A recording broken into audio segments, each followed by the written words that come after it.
Good evening, everyone. Good evening. Just a few procedural matters. Fire evacuation procedures for this evening's meetings. There are no fire alarms scheduled for this evening. Therefore, if the fire alarm sounds, please evacuate the building immediately.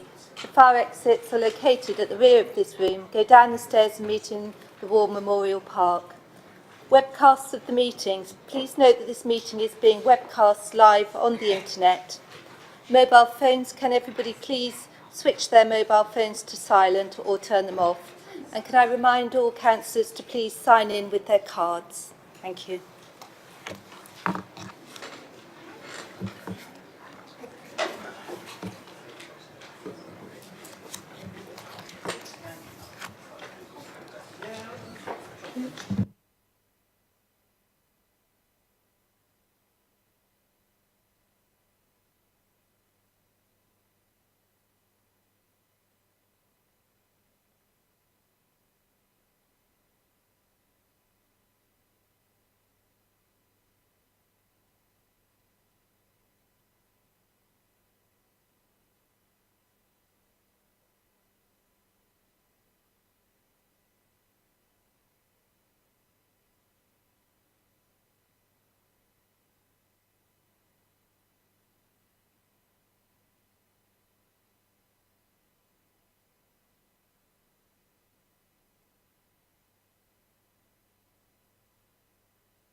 So good evening, everyone. Last month, the Catholic bishops of England and Wales went to Rome on an ad limina visit to the Vatican to meet with the Pope. And this is a visit that's made by Catholic bishops every 5 years, where they have an audience with the Pope and they bring along their different reports on how things are going in their particular diocese. So when Bishop Philip Egan, he's the Bishop of Portsmouth, my bishop, returned, he told us that Pope Francis came into the room where they were meeting, and then he looked around at the bishops in front of him, and he noticed that there were a few miserable looking faces. And so he opened up by saying, in the morning, instead of having a cup of vinegar to drink, why not try a cafe latte? So it's been proven that smiling has a positive effect on mood and perceived energy levels. The act of smiling can improve attitude in a matter of seconds. So next time a bad mood comes along for no particular reason, we'll try reversing it by smiling. Smiles project happiness and confidence by softening other facial features. Not only can smiling improve your own mood, but it can also improve the mood of surrounding individuals. In a way, it is contagious. Not only visibly either, for even on the telephone it can usually be determined whether or not a person is smiling by the tone and rhythm of his or her voice. So let's thank God for giving us the ability to smile and make the most of this wonderful gift. Thank you very much. Thank you very much. Please be seated.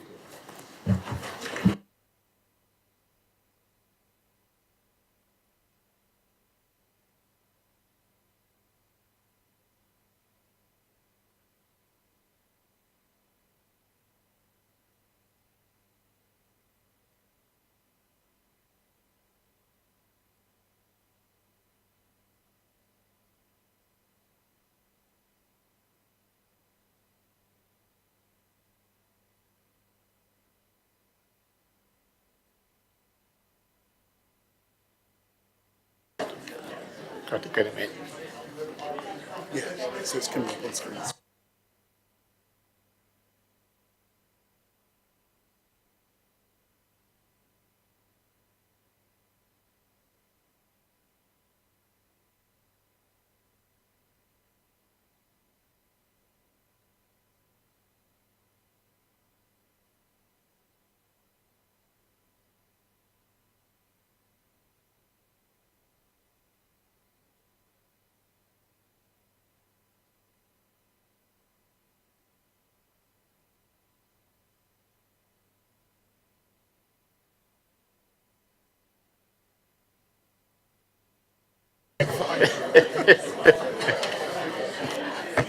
Hello, good evening.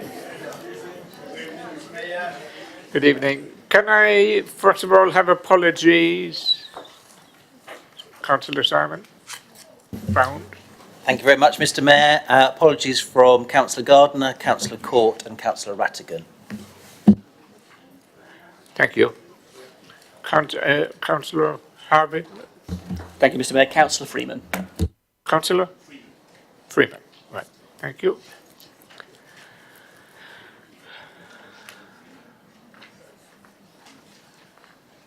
Any other apologies? Thank you. This is the point where we have an opportunity to declare methods of interest. Can I ask, does anybody have an item of declaration of interest to declare? The answer is no. The next item on the agenda is item 3. The minutes of the meeting held on the 19th of July 2018.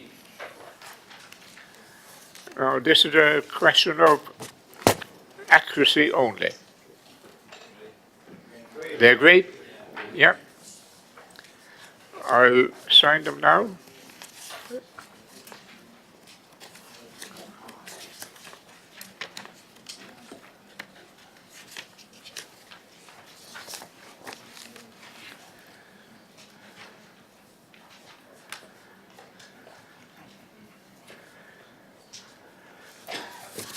Thank you very much.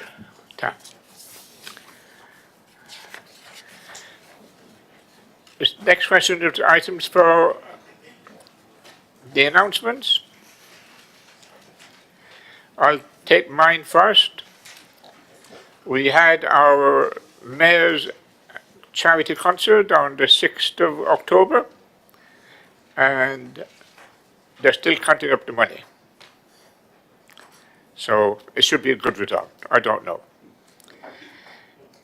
Next month, we have a very special Armistice Day, the 11th of November. We're not going to just do what we normally do, because we've taken some names, regular names, off of the memorial. And we've invited their families to send a representative to the Armistice Day parade. We're going to present about 12 of those families with a silhouette version of the Tommy the soldier as a gift to the family, but also a recognition of their contribution to our well-being.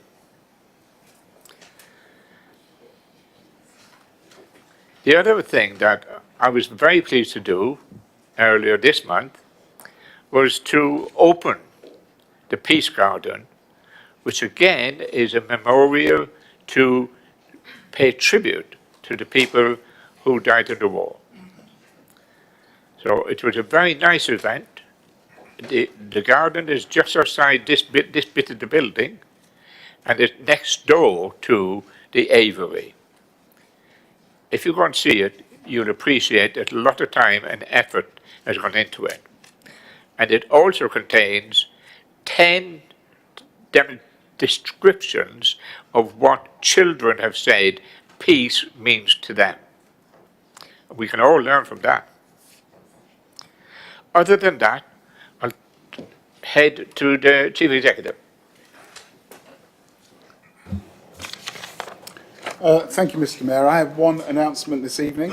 Mr Mayor, I would advise members that the election for the current vacancy in Norden Ward will be held next Thursday, the 25th of October. The count will take place the following day, commencing at 10 o'clock in the morning on Friday, the 26th of October, in Committee Room 1 here at the Civic Centre. Thank you. Thank you.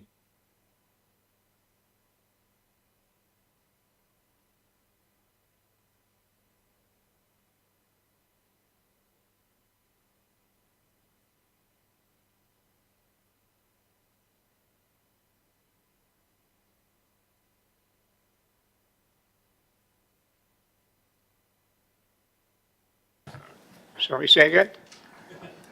I am here. I've signed in. Okay, there are no notified questions of members of the public. So we have to move on to item 6. Petitions. I have been informed that we have a petition. Is he here? Yes, he is. From Mr. Heath, who sat in the public gallery, I'm told. Hiding behind someone? Yes? Thank you, Mr. Heath, for your petition. And it's now your time to speak on behalf of your petition.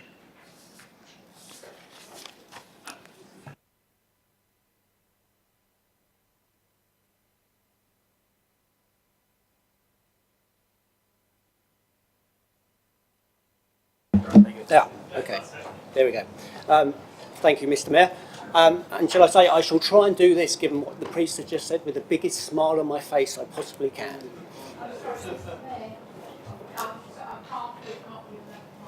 Is that better? Yeah? Okay, so I was asked that I stand, and it seems to be, I'm a little bit taller than perhaps I should be. Anyway, thank you, Mr. Mayor. And just perhaps I was going to give a little background to the petition we are presenting today. Just 7 days ago, the council announced, with no warning and no consultation, that we were going to close all of the mixed plastic recycling points around the borough. So we in Basingstoke Transition, and Basingstoke Transition is just a group of volunteers and amateurs around the town who are trying to make Basingstoke just a little bit greener, a little bit better place to live. We set up a petition to see if we could help or get that decision reconsidered. We're expecting maybe only 100 people to sign.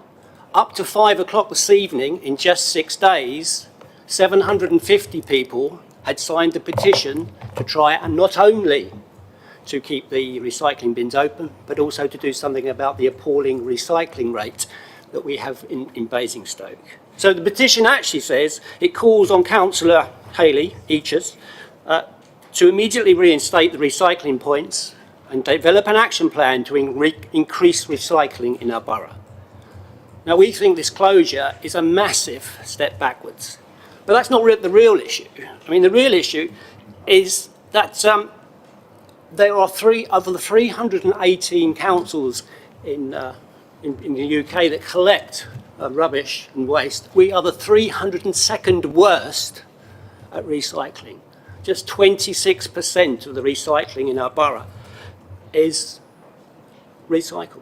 Now, we shouldn't be in the bottom 10% of recyclers in the country. We should be aspiring to be in the top 10%. And that's what we should be addressing in this room tonight. You know, hundreds of other councils are continuing to collect mixed plastic waste and recycle it. The issue is not that there's no market. The issue is that we're not prepared to pay the price that market demands for reprocessing our waste. So it's not a matter of just opening up the recycling points. We should be reusing the plastic that we already have. We should be reducing the amount of plastic we use, and we should be recycling the rest.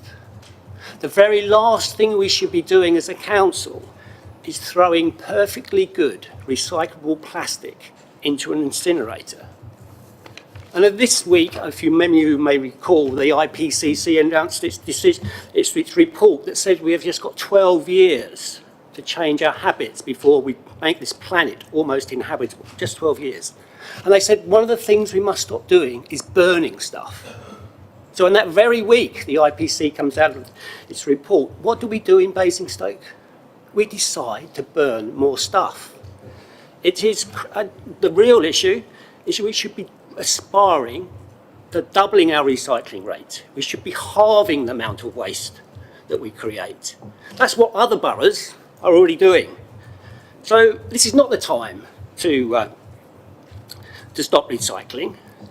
It's the time that, as 750 other people have said with me, is at the time that we really do consider the future of our grandchildren. So I don't think this is a party political point. I think we just, all of us in this room tonight, just have to ask ourselves a very simple question. Should we in Basingstoke aspire to reduce our waste and increase our recycling? Now, if the answer to that question is yes on a personal level, then we must listen to the 750 people that signed a petition already in just a week. We must reduce the amount of plastic we use. We must reverse the decision to close our recycling points. And the very last thing we should be doing is burning more plastic. Thank you.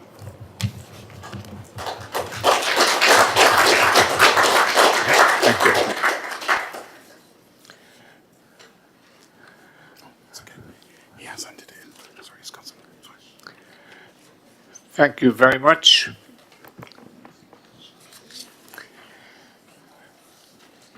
Petitions are not normally addressed or dealt with in the council to which they have been received. So what will happen with this petition? It will go to the chair of the community, was it? Cabinet Member for Regulatory Services, Hayley Eachers, I believe. Yes? Yeah. It'll be sent to you in order for it to be discussed at your next regular meeting of that committee. So thank you for presenting it, and thank you. You're just receiving it. Thank you. Miss- Yes. Sorry, apologies. Point of order, that isn't, as I understand it, entirely correct, and I think Democratic Services are shaking their heads. I just want to make sure we're entirely clear what now happens to that petition. What will happen to that decision? It'll go to the committee. Excuse me. Hold on. We have more advice. Just a point of clarification, Mr. Mayor. Apologies, members. Just a slight misspeak there. In terms of our petition scheme, it is received. It's forwarded to the portfolio holder for the portfolio holder's consideration. Clearly, there will be a response in due course. And if the makers of the petition are unhappy, there are other steps that they can take. But the initial step is for the portfolio holder to consider the petition. Thank you, Chief Executive, and I apologise for misleading you. I'm sure we will have a proper arrangement next time round. We have a petition because we'll send it to the relevant committee. But in the meantime, we have to go with the rules. Thank you. The next item on the agenda is resignation and appointments.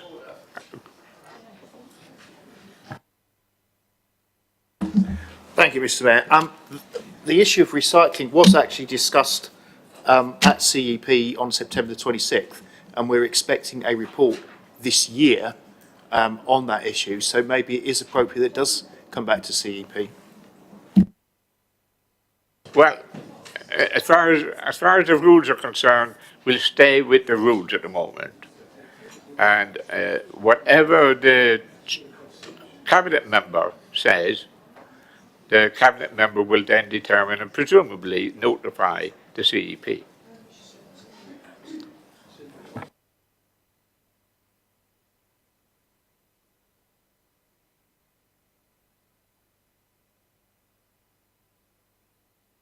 Okay. So we're going to move on to resignations and appointments, which is outlined on page 25 of the agenda. Do you have some, Councillor? Yes, please. Thank you, Mr. Mayor. I would like to replace on audit and accounts, replace Councillor Leeks with Councillor Rowland, and on EPH to replace Councillor Rowland with Councillor Leeks, if I may. And also, when we get to outside bodies, nominate Councillor Capon for the Hampshire Health and Wellbeing Board. Yeah, we haven't got there yet. Thank you. In the meantime, we have to go to the other side to see if they have any. Thank you, Mr. Mayor. Councillor Grant to go on to DC in the place of Councillor Cooper, and Councillor Cooper to become a reserve on DC in the place of Councillor Grant. And in terms of the outside bodies, to nominate Councillor Ashfield to the Whitchurch Youth Centre Trust, to nominate Councillor McCormick and Councillor Freeman to the Music Festival, and to nominate Mr. Connor if there are no council nominations to relate.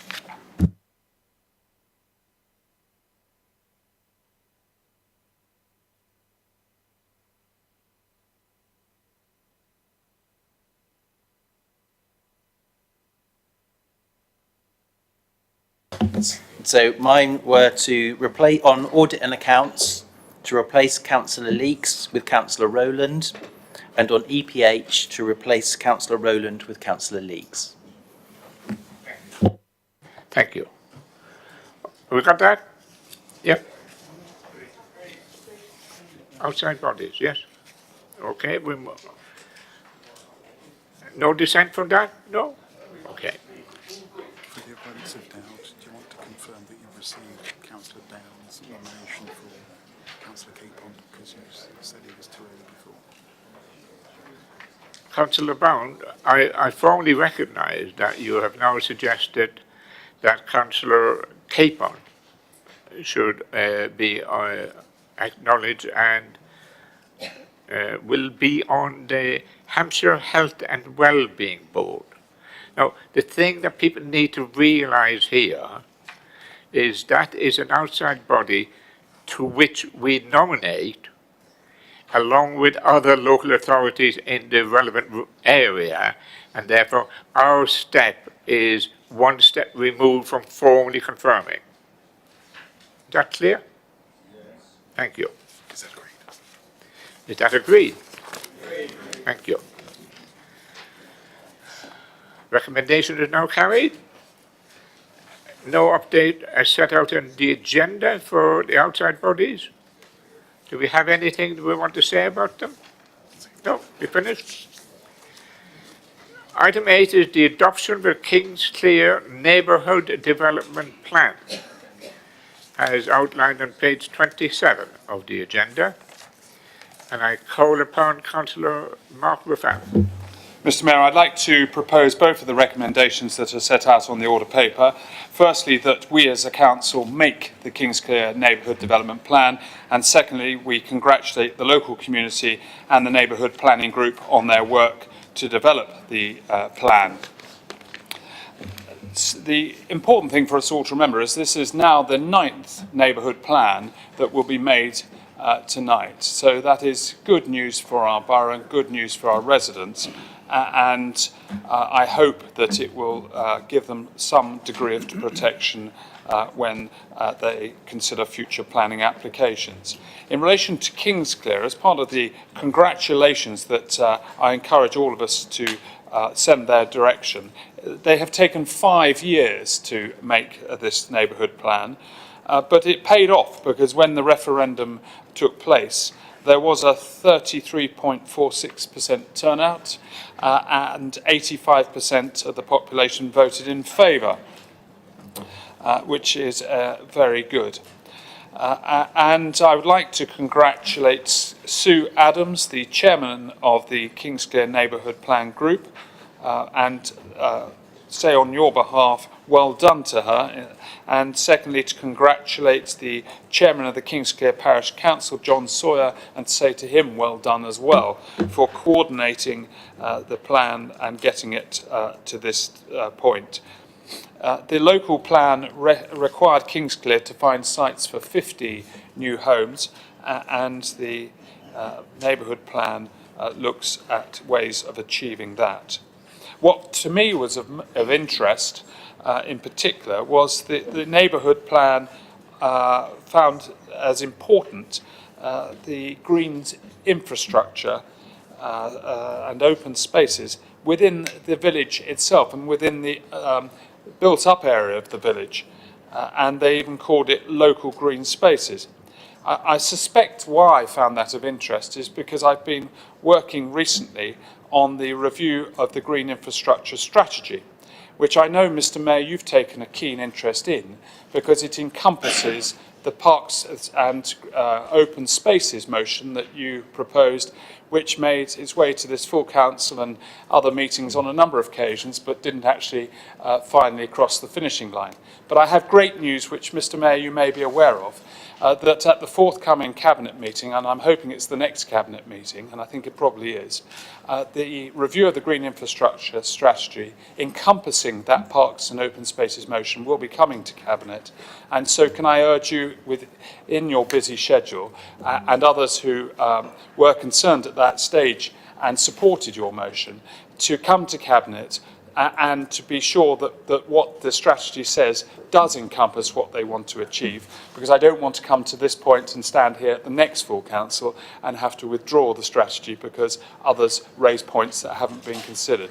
I think that's unlikely now because, Mr Mayor, I think you'll agree, we've worked with you and kept you informed along the way as a proposer of that motion to ensure that it encompasses what you would like to foresee and in particular, as we know, it allows the importance of open spaces wherever they are in the borough, but in particular the areas that you were most concerned about and others who supported the motion, to be enshrined within the green infrastructure strategy so that because that is referred to in the local plan, they can then be given planning weight when a planning application comes in and can be said to be contrary to the green infrastructure strategy which is contained and supported by the local plan, which in effect is actually far better, I would submit, than perhaps what we were perhaps originally trying to achieve through the best of intentions with the original motion. But aside from that, I urge councillors to make this neighbourhood plan and to share in congratulating the local community for achieving it. And I believe Councillor Sherlock would like to second this as the ward member. Thank you, Councillor. Councillor, you want to second it?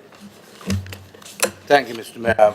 I take great pleasure in seconding the making of the Kingsclere neighbourhood plan, and to reiterate what Councillor Raphael has said, that it's taken 5 years in the making, and I would like to pay tribute to Councillor Sue Adams and Councillor John Sawyer as well. However, I would like to qualify my enthusiasm by saying it is ironic that whilst much trouble and effort has been taken to make this plan, Kingsclere itself is being battered and shaken by HGVs pounding through the village and in effect despoiling it as a result of the inadequacy of the A339. Things are going to get worse with the developments that are taking place all along it. At the east end, there is the Manydown development. At the west end, the Sandalford development at Newbury. And the Greenham Common expansion and various developments along the length and breadth of it. I ask that all of us put pressure on our MPs, ministers, county councillors, and any other people of interest to attain some degree of improvement on this road. That said, I welcome the making of the Kingsclere neighbourhood plan and would like to second the motion. Thank you, Mr Mayor. Thank you very much. Can I just make a personal comment?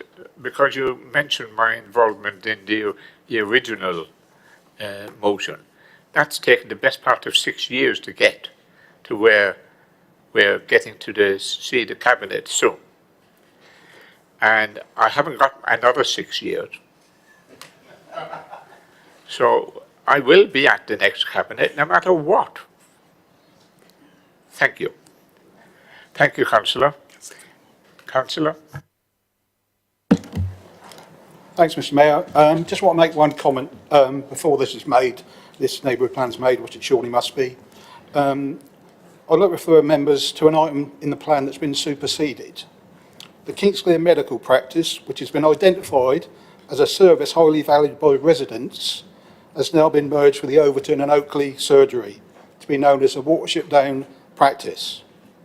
Whilst the good people of Kingsclere had the opportunity to vote on their neighbourhood plan, this was not a procedure offered to them nor the residents of Overton and Oakley in the way of a consultation on the merger of these medical practices. I therefore would like to record my concerns about this merger, especially as there are no direct public transport links between Oakley, Overton and Kingsclere. If experiences of residents across the borough regarding these surgery mergers and performance of privately owned surgeries are anything to rely on, then these concerns are justified and need monitoring. Thank you very much. Councillor Harvey? Thank you, Mr Mayor. You said at the top of the meeting whether anybody should declare an interest. I'd better declare an interest as a former parish councillor for Kingsclere in the context of this neighbourhood plan. And in doing so, welcome it and obviously acknowledge what has already been said about the public vote on it. In the context of this, I hope the residents get out of it what they believe they're going to get out of it in the same context of all of our other neighbourhood plans. People put an awful lot of faith in them, have a tremendous amount of faith in them, and I hope they find in them the protection that has been described. We have yet to see that in actuality, and it will be interesting to see various planning applications come before the planning committee and how this council can then respond to them in the context of the plan set against the national planning policy framework and what it now tells us we must do and must not do. So this is an important waypoint for Kingsclear. The question is going forward, what we do with it. In regard to the wider issue that Councillor Raffel raised, can I thank him for bringing it to EPH as he did? Can I thank him for giving us the opportunity to consult on it at that stage? You know we've been living and breathing this, as we have across the chamber, I think, bipartisan from all angles, in all wards, with all different contexts of open space that we all cherish. So to see it come to Cabinet is a good thing, a very good thing. And we hope and will look for that it does fulfil the aspirations we've all had. And we'll be obviously scrutinising it in that way. But I take what the Cabinet member has said, and I respect his confidence in it in the way he's shown. And hopefully at Cabinet it will go through in the way we all want it to. So thank you for that. Thank you, Councillor Harvey. Anyone else? Councillor Raffel, do you want to sum up? Mr Mayor, I just want to thank all members for the comments they made. Green infrastructure strategy comments I do appreciate. It's my objective is to build consensus to get this through, and that's why we've been working with you in particular, Mr Mayor, to try and achieve that, because otherwise we weren't going to get it back to full council successfully, and it wouldn't have reassured the members of the public, which was the initiation behind what took place. I can't really help with GP strategies, but I can, of course, echo what certainly was a word in my ear about the transport problems on the A339, and I'll bring them up with Councillor Humby when I see him next week. So I move both recommendations. The recommendation is the plan be made. Great. Any objections? No objections. Thank you.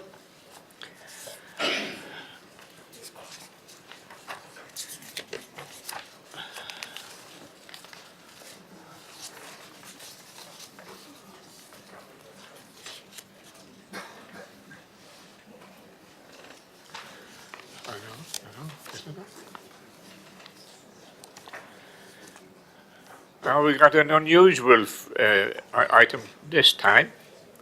It's a special urgency decisions.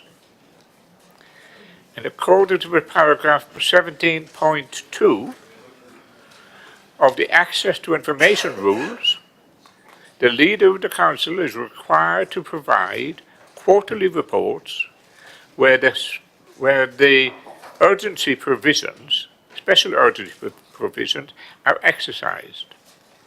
Councillor Saunders, the leader of the council in this case, will now present the information on items of two special urgency decisions. Would anybody like to speak on this, or is Councillor Saunders going to speak first? No? Yes, thank you. Thank you, Mr. Mayor. I will just speak on it because I'm required to do so. This is, actually it's quite interesting that I'm required to do this on a quarterly basis, and for the last, God knows how many years it feels like now, this is the first time I've ever been required to actually produce a report, which shows you how infrequent these special decisions are. And then, of course, like buses, when you get one, along comes another one at the same time. These normally refer to, if you can say normally, which is 2 in umpteen years, refer to decisions which have to be made urgently because of matters outside of our control. In other words, these are not things which we've actually been planning to do and then just got our timing wrong or whatever. They're opportunities which have suddenly come up, and we've had to make a fairly quick decision on whether to grasp them or not to grasp them. Of the two, the first one on the business rates retention pilot, I'm not proposing to go into the detail of the whole thing. That it's all there in the report if people choose to wish to see it. I think it's sufficient to say that this was actually something which we had examined earlier in the year. We had looked at, we had decided to reject, and we had brought that rejection back to group leaders and shared it with them, and there was support for that decision to reject it.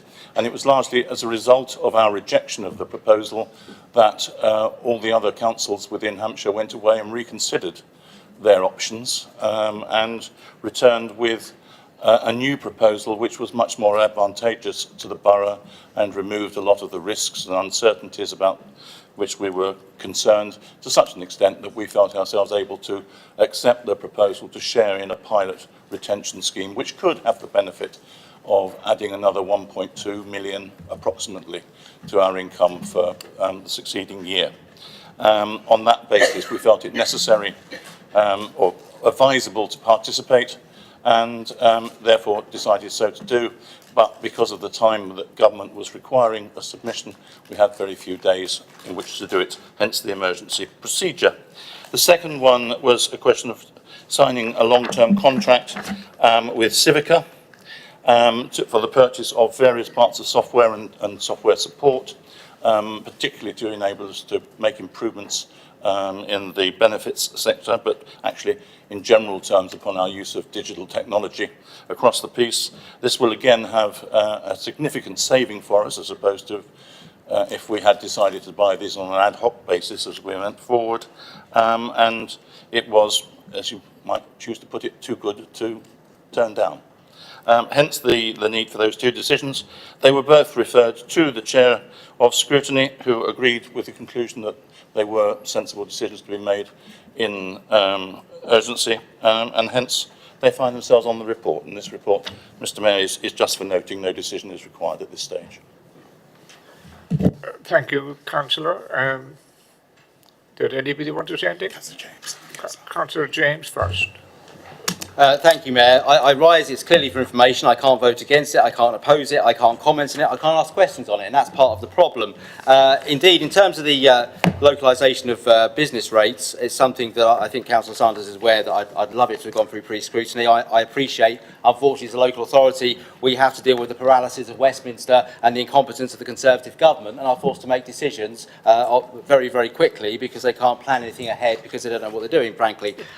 In relation to the Civica thing, I have a bit more concern because when you read this, that we had a time-limited thing, it's a bit like a double glazing salesman turning up at your house and saying it's going to cost £5,000, but if you sign tonight, it's £3,000. And we all know those deals are rubbish, and we always say, no, we want free quotes, etc. Now, in this authority, we have a very good procurement process where we decide what we want. We decide whether we can do it in-house or whether we go out to tender. We go out to tender, we get bids, we review the bids. We don't just look at cost, we look at quality, and we like to look at who we're going to climb into bed with for the next 5 years. We want to look at their ethical values, whether they've got any attitudes towards slave trade, human rights, etc., what else they're doing, and whether they pay taxes in an appropriate manner. We were denied that opportunity because we were told it was a short-term, quick deal. I want to make it clear this is not how a council should do business, because the public don't have an opportunity to scrutinise what we do.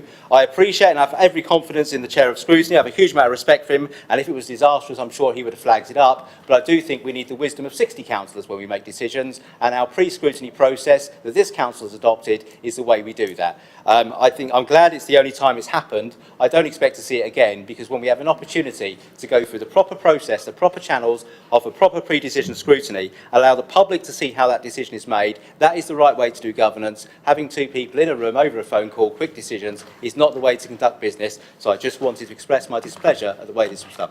Thank you. Yeah.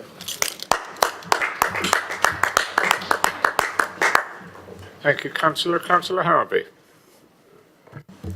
Mr Mayor, well, in the spirit of open government that's just been spoken about, the one thing that does stand out about the first decision is the scrutiny element to it, and that was raised, and respecting exactly what the leader has said, it still actually is a decision that's been taken that has questions to be answered. It has not been fully explored in every aspect of it, and we would believe that that should be a very appropriate thing that we do. So yeah, the decision's been taken in the way it's been taken. That isn't the end of the matter. I think this should go before scrutiny. I think a report should be given. And I also think, in terms of the exploration of it, there are a number of elements of this that we need satisfaction of that is in the benefit of Basingstoke and Deane. Yes, the 1.2 million in the context of what the leader has said, but that isn't everything. There are other elements to this decision that will involve cooperation across councils and will involve pooling of resources in different ways that deserve to be properly scrutinised. The processes of this and how decisions are being made on behalf of the residents of this borough. And that really does need looking at. So yes, the process thus far, totally understand the nature of the decisions. Yes, I'd love to see it different. It is what it is. Get that. From here on in, let us have a proper scrutiny of that particular decision in the appropriate way. We have asked for as such. I'm yet to hear the answer from the administration, but I appreciate it may well get raised on scrutiny anyway in that regard. Thank you, Councillor. Councillor Haley-Eaches. Thank you, Mr. Mayor. I was just concerned about the comment about the paper that I took through as urgent, which the leader has been through, about referring to it being like a double glazing salesman issue. I just want to reassure residents that, A, as the leader has said, we don't make these urgent decisions all the time, and actually we do have a proper procurement process in this council, and we always follow that where possible. We haven't just picked this contractor out of the blue and taken on, you know, oh, this is a deal, let's have it. We had professional, skilled officers looking into this. And the contract is with Civica, who is already a key supplier of this council. So it's somebody we know. So this isn't a rush decision. It was urgent, but officers did have time. They went back to Civica to ask for more time. The deal was too good to miss, and this is a key supplier. So I just want to, you know, reassure residents that this is money well spent and it wasn't a rush decision like a double glazed salesman sale.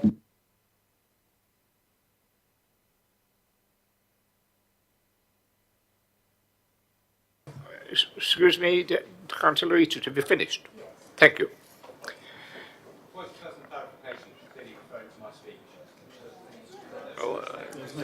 There is no such thing as a point of clarification, if you don't mind.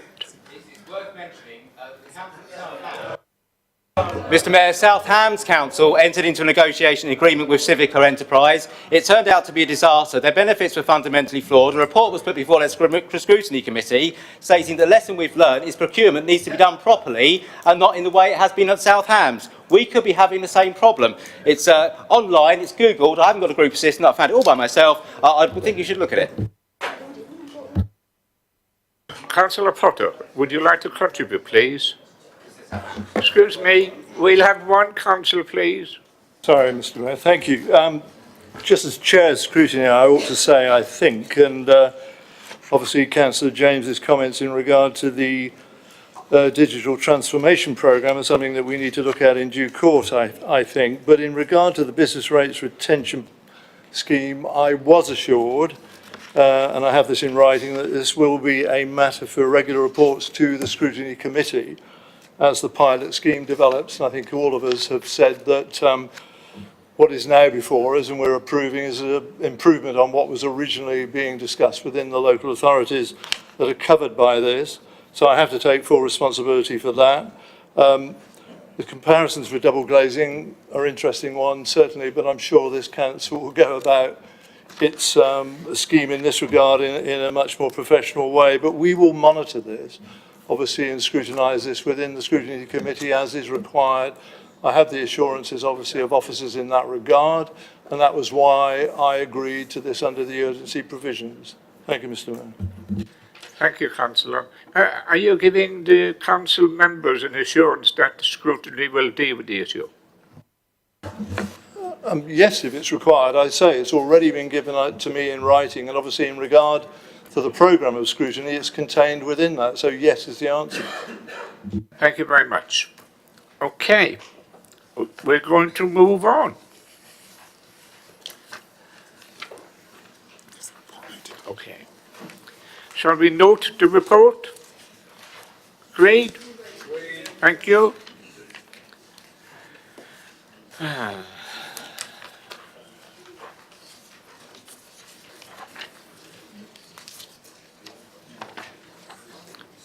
Where's the bloody agenda?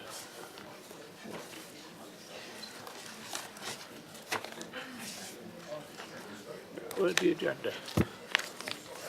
There we are. Okay, we now have the calendar of meetings. 2019. Oh, yeah. Excuse me, I haven't asked a question yet.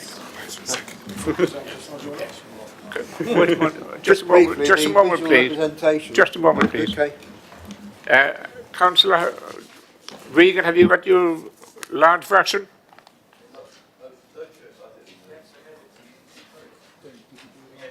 You don't need one? Oh, sorry. You do? Good, thank you. Okay, we have the proposal. We need to put it on the floor as an issue, and then you want to talk about it. Okay? So I propose the new calendar of meetings for the next calendar year, not calendar year, mayoral year. Agreed? Right. And we have a seconder next door to me. Thank you. So, sure. Just briefly, it's the colour representation. Black print on a dark red background, for instance. I can't read it at all. The colour definition is ergonomically is very, very poor. There should be pastel shades with black print so everybody can see them clearly. I have great difficulty reading this. I understand the point you're making. I don't know the answer yet. Officers can take that away to look at the dates. Okay. Can I ask, has anyone else got any issues to raise about the calendar of meetings? No? Yes, Councillor Regan. I concur with Councillor Hussey that I can't read what's on the Thank you. As somebody party side, Yeah. it's a trait modern in all communication seems to do it that way. It's wrong, so it should be forward. Thank you, Councillor Regan. Can I just notify you that as a result of those objections, we will send the issue back to the officers to put forward version 2. Can I issue a clarification, because I think you should approve the dates and just consult with the relevant members on the presentation. Sorry, Councillor? Thank you, Mr. Mayor. Just to observe, assuming I can read it correctly, there seem to be 7 meetings of CEP, but only 6 of EPH. Now, that may be a recognition that people like CEP better than EPH, or it may be an error.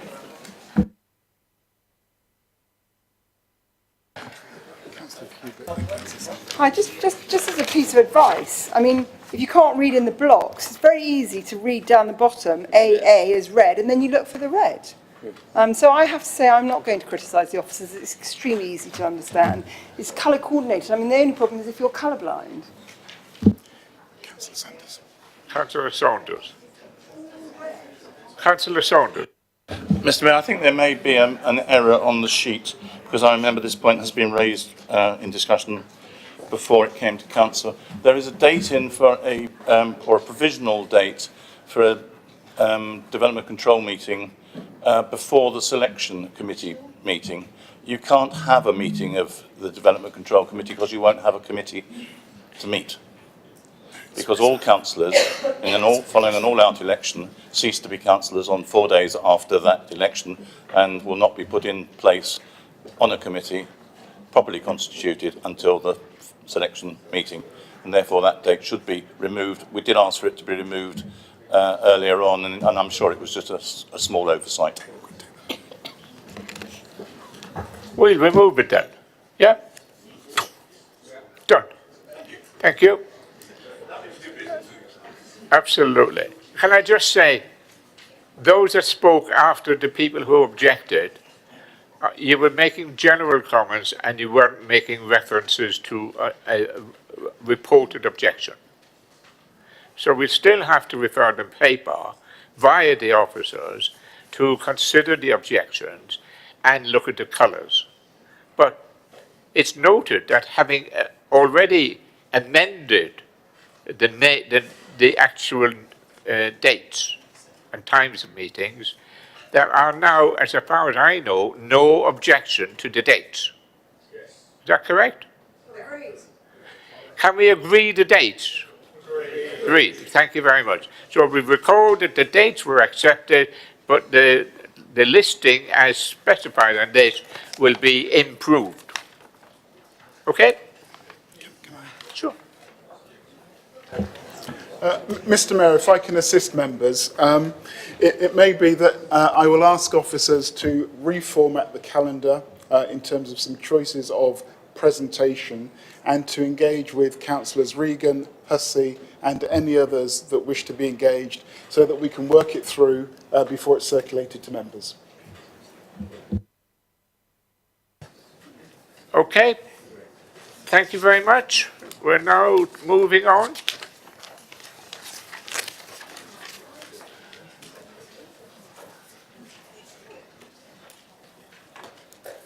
So we have agreement from the council for the dates. We're going to look at the colouring.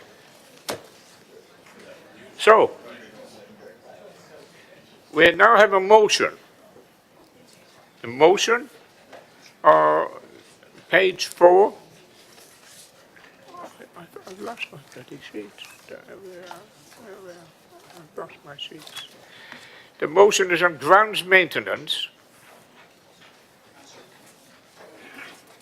with Councillor Harvey to move and Councillor James to second.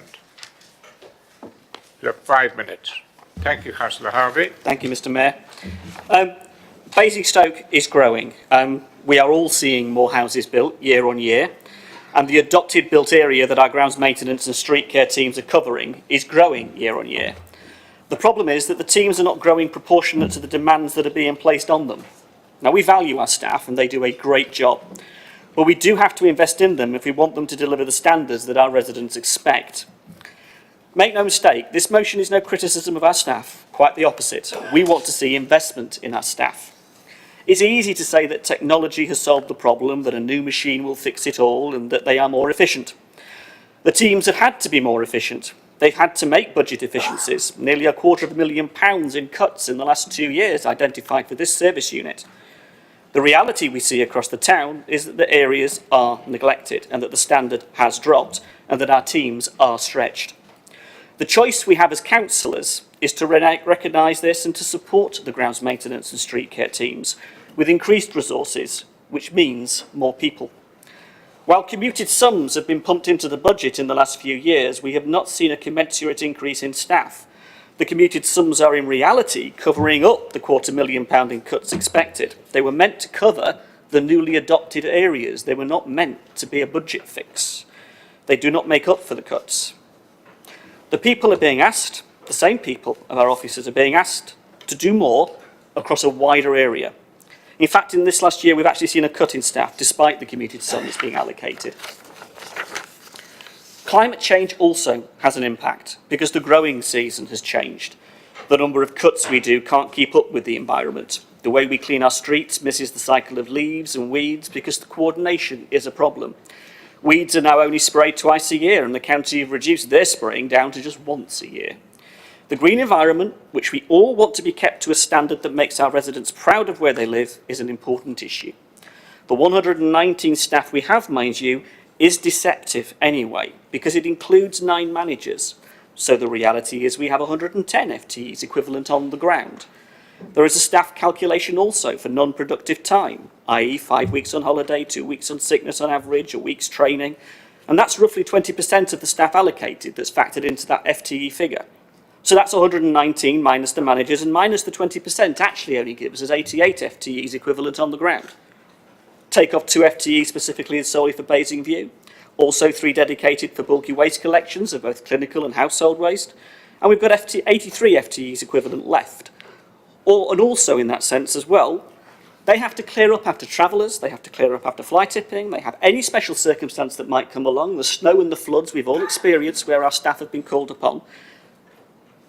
They also have to clean the public highway, and that comes out of the team, and the county do not give us a penny more in commuted sums for new roads, which is an issue in itself. There are also specialist services such as cemeteries, allotments, play areas, public conveniences, land drainage, down grange. All of that specialist service comes out of those 83 FTEs equivalent. The number of allotments that the teams have to look over has been increasing regularly. Marnell, Highfield, Southview, Beggarwood is just about to come on stream. It's all good. All of it is really good, but they all need looking after. In fact, when you look at the figures, only 40% of the operations team's time is actually spent on street cleaning. because of being pulled off in all these different directions. The 83 staff FTE across the year are required to cover the borough, while we're growing at 850 homes a year, while we've grown at over 3,800 in the last 6 years. We've adopted land that these teams have to cover. That has grown significantly. Google it, see it on Google Earth, look at the footprint and the way that it has changed and what our staff are now expected to cover. We have a perfect storm. Demand is increasing, but the labour force is reducing.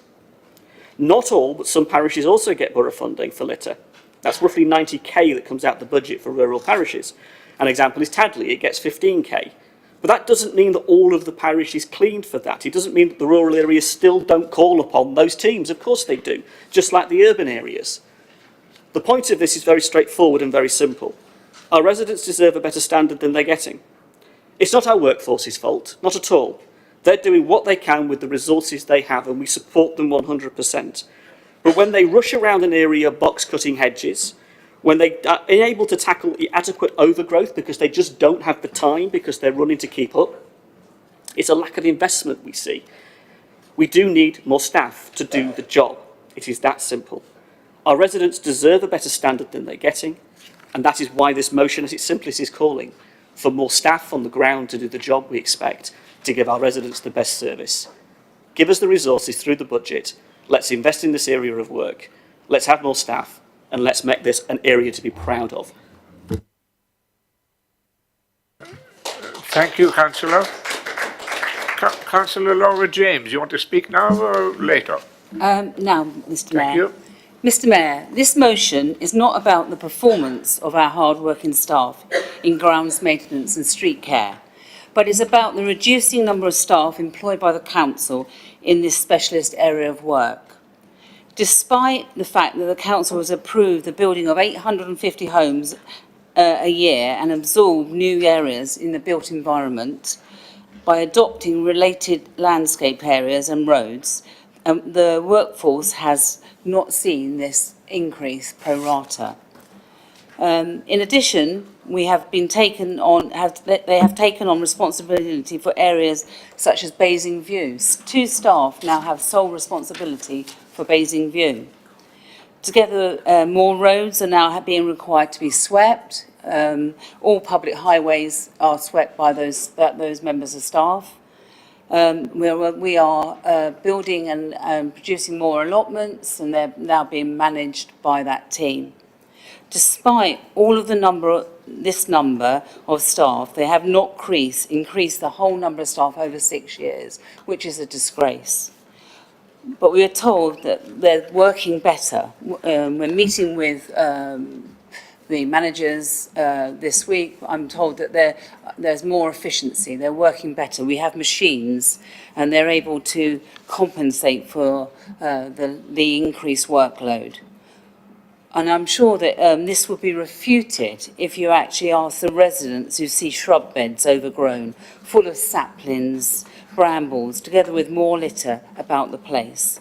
They see pathways unswept, graffiti on walls, weeds that are not treated, and fly tipping that is increasing. As I said, as part of this motion, it's not about the quality of the work our loyal employers are doing. It's simply that there isn't enough of them, and we need more staff. And they're required to keep and look after large and small areas of Basingstoke and to improve the standard that residents are entitled to and expect.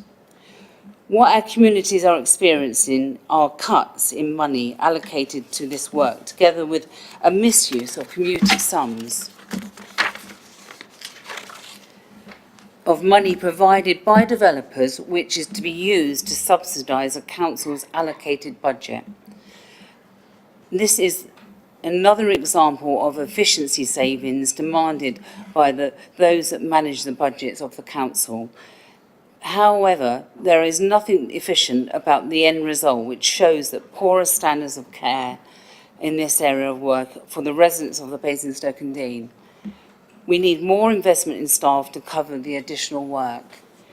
After all, we should be considering that we're now being told by Theresa May that the austerity is over. Well, clearly, if it is, we need investment in our staff. We need to see them being given the ability to deliver the service that we want as councillors and that the residents should have as well. Thank you.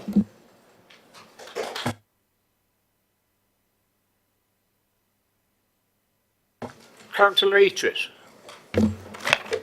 Thank you, Mr. Mayor. First of all, I would just like to start by putting some of the figures in the motion into context. I do fully appreciate and accept that this borough is growing and it will continue to grow. The 3,085 dwellings referred to is in fact over 7 years.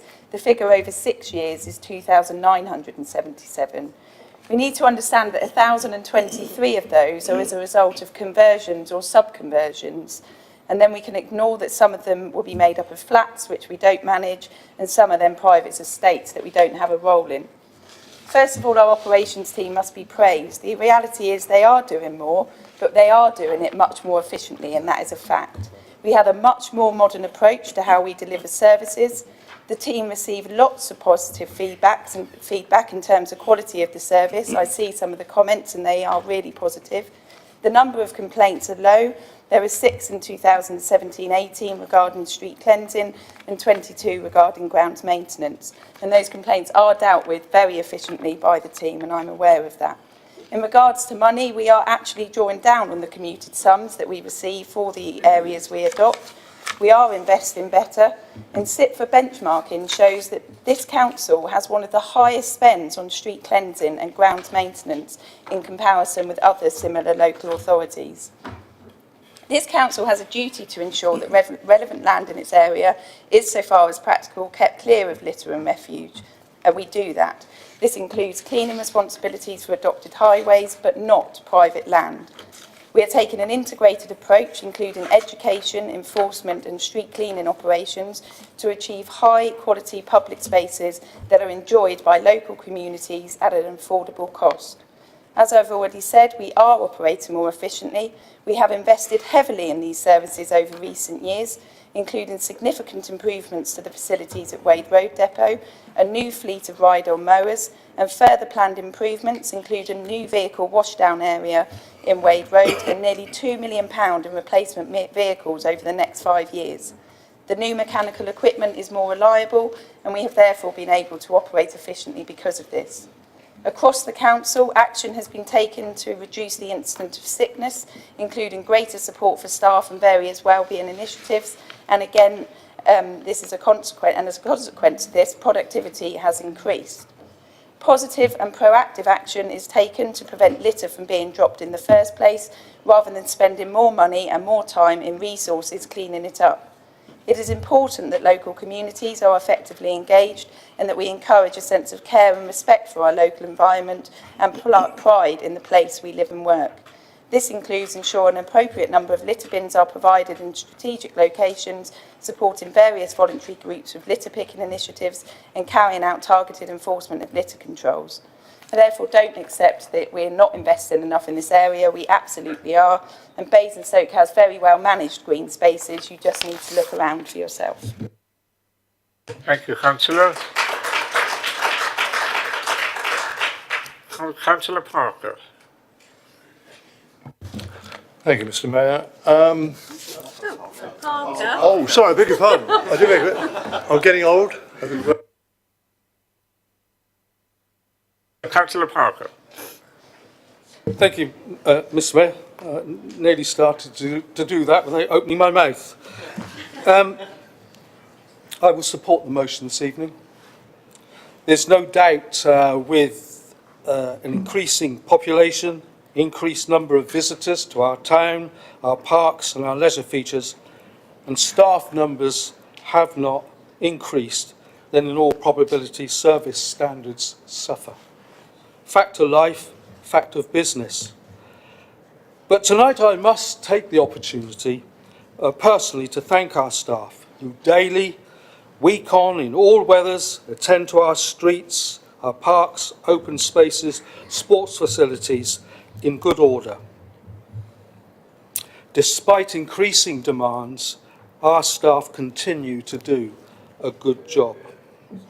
I heard mention about a possible excuse that if we have people living in flats, we don't have to look after their gardens. Well, of course, because they don't have flats, and we do have an increasing flat resident dwelling in our ward of Eastrop, they don't have gardens.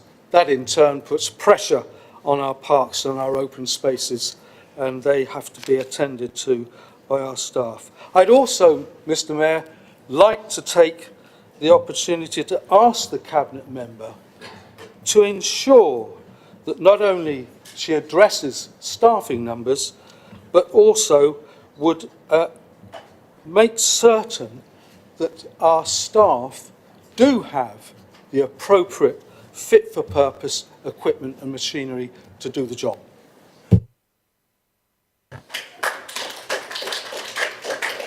Thank you, Councillor. Councillor Hosey. Thank you, Mr. Mayor. It's not all about efficiency, the way we keep on top of our verges around the borough. This last winter, due to bad inclement weather, the winter programme finished late.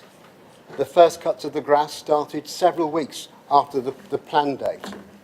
It wasn't until they were halfway through June that they caught up. And it's not about efficiency. In order to catch up, they were working weekends. The staff work hard and they work very diligently. And there's no criticism of the staff. In my own ward, I was so pleased I actually wrote to the manager of the Parks and Street Scene department to actually thank him for the diligence and work of his teams and how quickly they could respond to the issues that I raised. And I finished off by saying to him, thank you and well done. It's not the staff, it's not the equipment. If you haven't got enough people, you end up working weekends as soon as the weather's inclement. We need more staff. Thank you. Councillor Cooper. Thank you, Mr. Mayor. I'd just like to talk about my ward of Winkleberry. The street cleaning operative there is absolutely fantastic, and again we've recommended him through the council reporting system. But I would just like to say our pathways are absolutely filthy. They're covered in dirt, leaves that are becoming dangerous and slippery. The plants, bushes and shrubs are really, really overgrown. When the grass is cut, it is left everywhere, again becoming like a mulch on the path. There's litter everywhere and it's encompassing from the leisure park, and fly tipping is becoming a major problem in the area. On our last litter pick, we collected 20 bags of rubbish, so it is an increasing problem in our area. Thank you.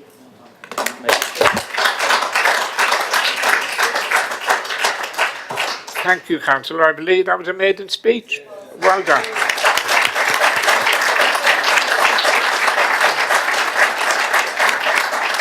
Thank you. Councillor McCormick, please. Thank you, Mr. Mayor. Speaking in support of the motion, we have a problem with our new town in that a lot of the bushes, trees, green infrastructure, welcome though it is, has grown, and the problems in maintaining them have grown with them. So we've heard about problems with grass maintenance. We tend to only cut grass once a month. We use rotary grass cutters. They tend to leave grass cuttings everywhere. We have problems every year with leaves at this time of year through till January. It gets worse. We need to look at it because residents do slip on leaves and injure themselves. I think also we need to do a bit more cross-working with some of the housing associations. Now, Sovereign Housing Association had a pilot scheme in Buckskin and Southam, and I understand it's been very successful. I was initially a bit perplexed that there are 1,200 ex-council houses in Brighton Hill. Those that are still social housing are predominantly Sovereign that weren't included in that. We have 3 other housing associations in Brighton Hill, and we have a whole patchwork quilt of different bits of private land and litter bins and things that need emptying and maintaining, and it would be much better if we had similar agreements with all 4 housing associations owning significant amounts of housing stock in Brighton Hill. And I would invite the Cabinet portfolio holder to look into that because I think our residents deserve that. They're trying to find out who owns a particular wall that's been broken to get it fixed, or a particular path. It's, you know, it just adds unnecessary complexity and makes it harder for us all to do our job. And the only other thing I would say is, yes, we do need more litter bins. I'm constantly asking for more litter bins in Brighton Hill, especially around the shops area, and we need to develop better working relationships with the private owner and operator, London Cambridge, of Brighton Hill Shopping Centre, our two district centres outside the town centre. We need better partnership working with those. Because of the high footfall, they have their own unique problems. Years ago, we used to have our own dedicated shops team that used to go around all the shopping areas in Basingstoke. I would like to think that we could revisit that and get more attention placed on our shops. And finally, we have 2 street cleaners in Brighton Hill, and they're absolutely rushed off their feet. They do a tremendous job, and you can see they're making a difference. If you go round the estate, you can tell what day of the week they've been round there, because it's normally lovely and clean for 2 or 3 days, and then by the end of day 6 or day 7, it needs another sweep. So I think we need to think very carefully about how we improve on our delivery and methods. But I have seen the guys out there. They're out there at like 6:30 in the morning, and they do a fantastic job. Thank you, Councillor. Councillor Simon Bound. Thank you, Mr. Mayor. I just really wanted to pick up on one point. We are quite right to think about the effectiveness and efficiencies of the team. We are also quite right to look at demand. I would like to take the opportunity to discuss something that we haven't discussed in this chamber since it was made. It is the Conservative administration that's reduced the demand when we look at Councillor Harvey's point about travellers. It is the Conservative administration that has got granted the injunction to ban unauthorised encampments, which could in 1 year be 17 encampments, and on occasion one encampment could create 30 tonnes of waste.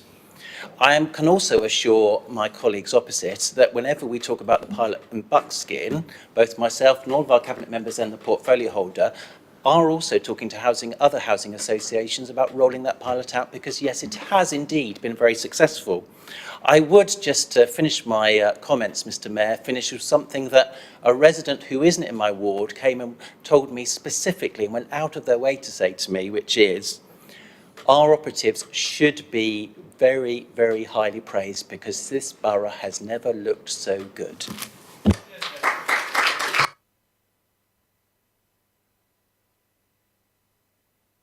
Councillor Gary Watts.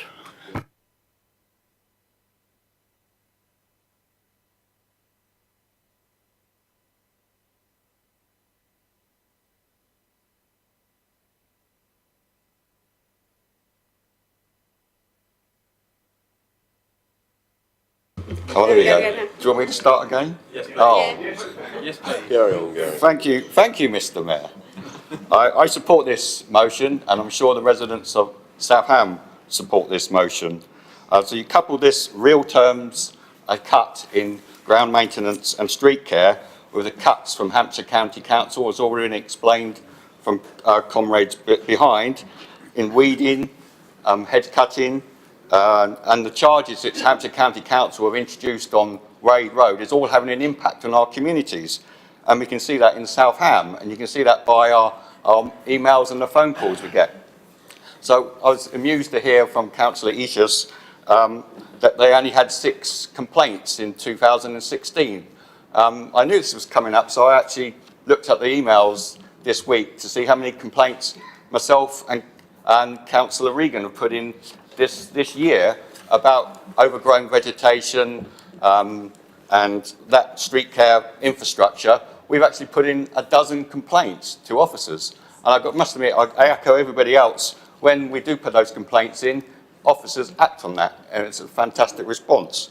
But so I'm a bit concerned about our reporting process. So I believe that everything has to go through the contact centre and has to be logged as a report, as a complaint. Surely if councillors are making complaints to senior officers of this council, they should be logged as complaints as well. So we need to be looking at our complaint system as well. I mean, I come from a quality background, and we have different avenues how we actually report all those quality streams coming in. I mean, how many complaints did you get over the summer about the bins? I mean, I know myself and Councillor Regan, we entered several complaints to the Chief Executive about bins. Were they logged? Are they going to come up in next year? Let's not have no formal complaints about the bins. So you need to look at the your formal complaints processes.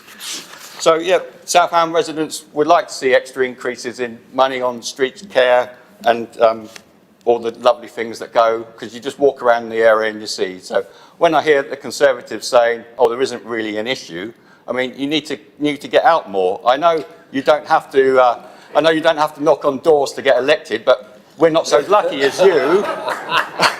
we have to knock on doors, and we have to have voter contact all year round, and we see the deterioration in our streets. So I support this motion, and I hope the Council and the Cabinet take it on board. Thank you.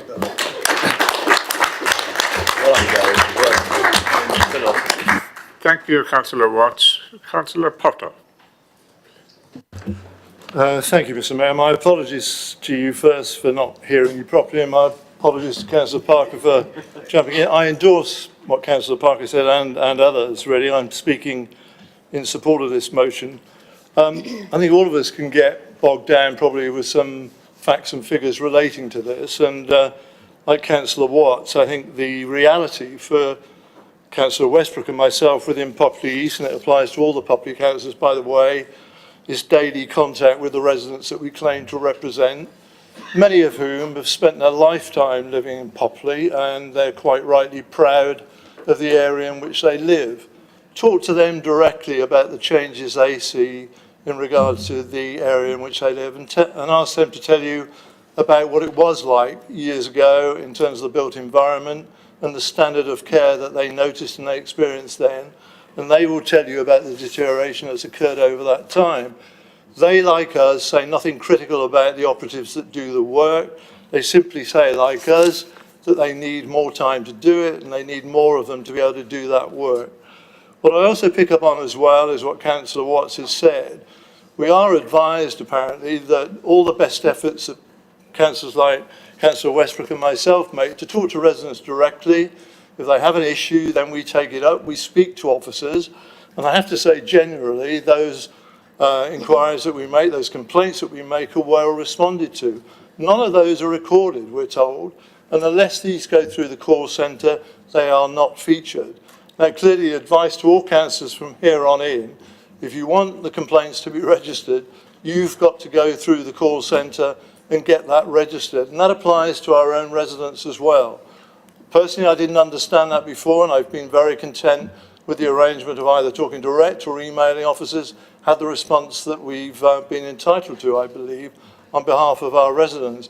But it's a misleading picture if that is the system that clearly some of us were not totally aware of.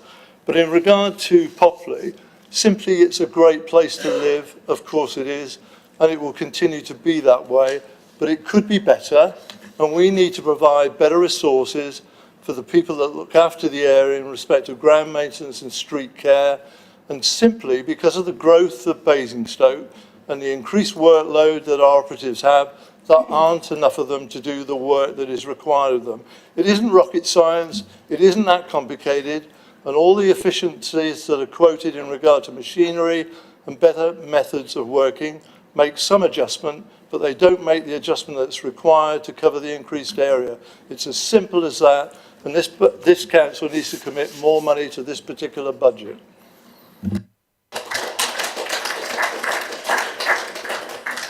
Thank you, Councillor.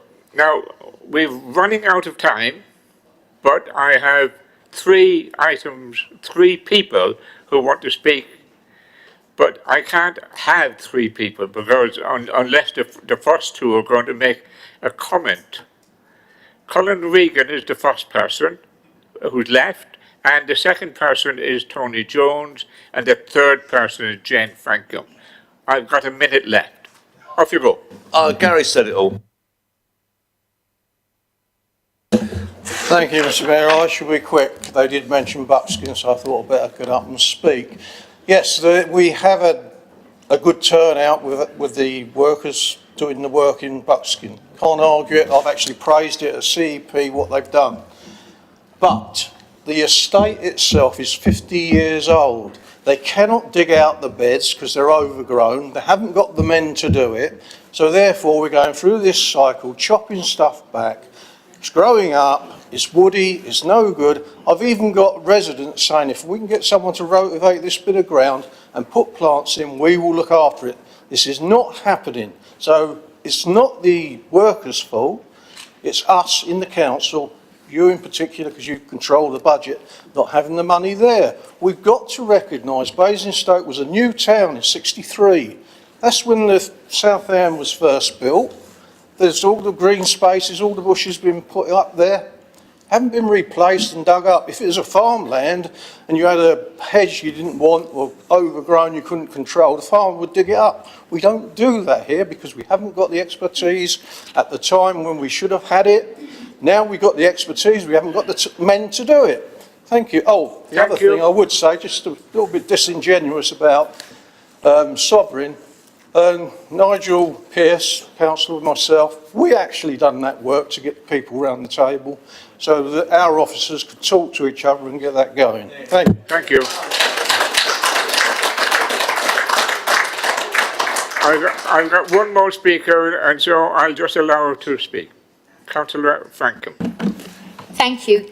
I wasn't going to speak, but I sat here and when Gary said about the reporting system, I didn't know. So yesterday, just from the 2 weeks before, I did 14 emails to, I won't name the name of the officer, but it was about street signs.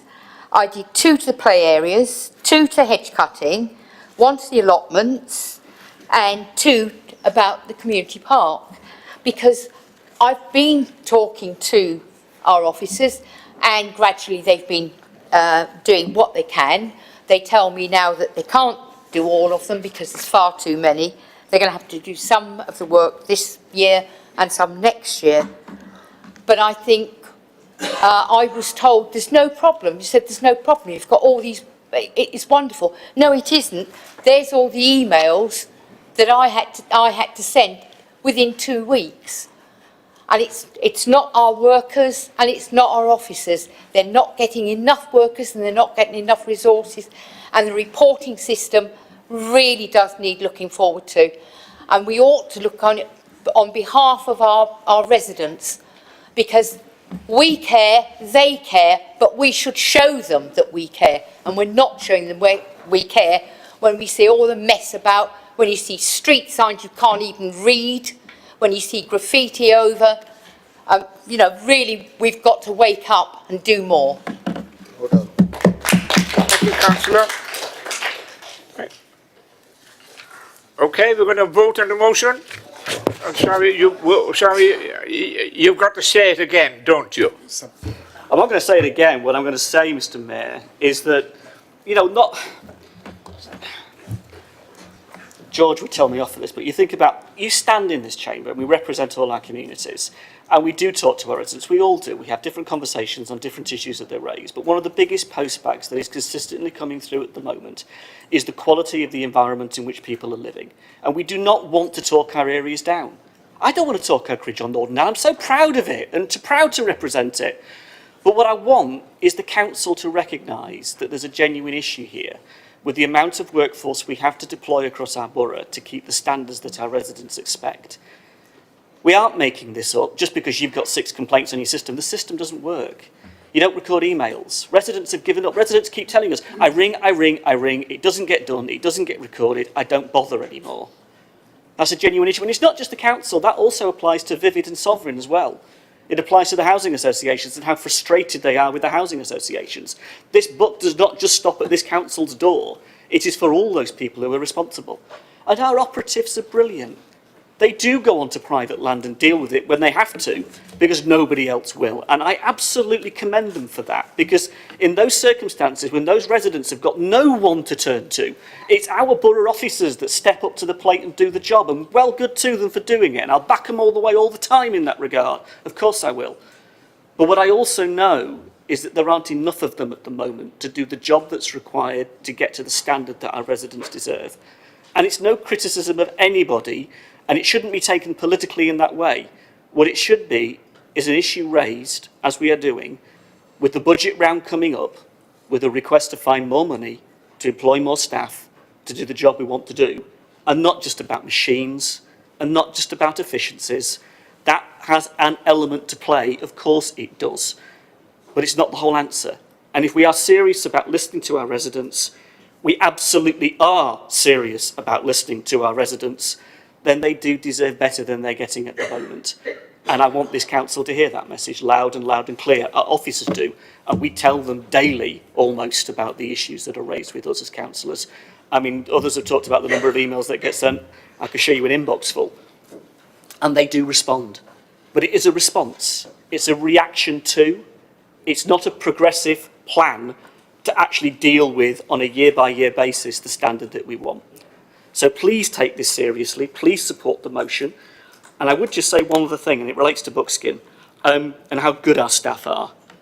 When the floods were in Buckskin, it was our staff that did an absolutely amazing job of supporting that community.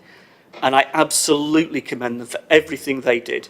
And we know that, all of us in this chamber. So this motion is no criticism of staff in any way, shape or form, and nor should it be read as much. But what it genuinely is a plea for more money in the budget, for more staff to do the job that we want them to do. Thank you. Thank you. We're now moving to the vote. We will use the electronic machines in front of you. Hold on a moment. Councillor? Thank you, Mr. Mayor. Something close to your heart. Could I have a recorded vote, please? It will be recorded on the machines. Thank you.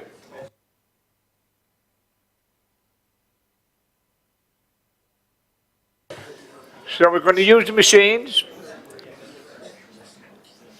The top one is green,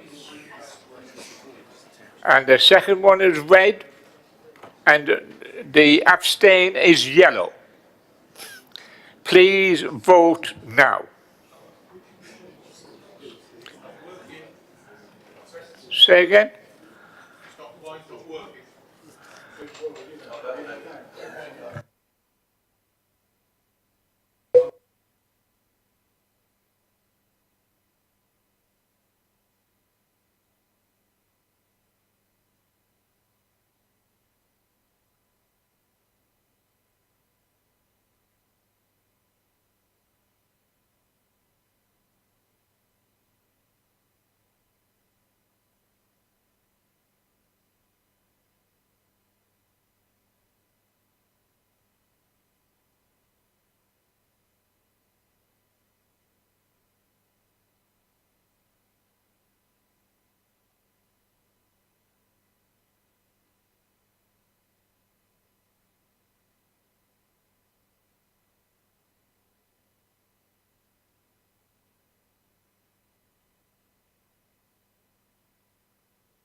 The result of the motion is on the screen.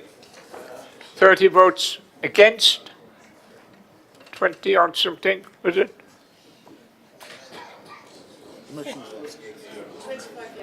25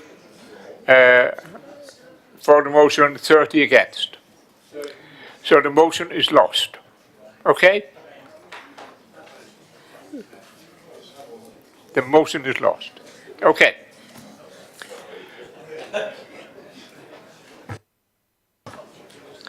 So we now have the next motion, which is being presented by Councillor McCormick. And it's 5-minute You have 5 minutes, Councillor McCormick. And Councillor Cooper, you need to determine whether you want to second now or later. Councillor McCormick, move your motion. Thank you, Mr. Mayor. When you ask any resident what services are provided by Basingstoke and Dean, there's a good chance the first thing they like to mention is emptying of bins. In fact, for many, this is the only visible service they see. Over the past few years, in the eyes of our residents, there has been a deterioration in the service. This has been much in evidence this summer, with late or missed collections over a period of at least 3 months, June, July and August, and a litany of street notices on the website with notices of the revised collection dates. A lot of activity on social media reflecting residents' dissatisfaction at this. Council's website listing virtually every street in the borough.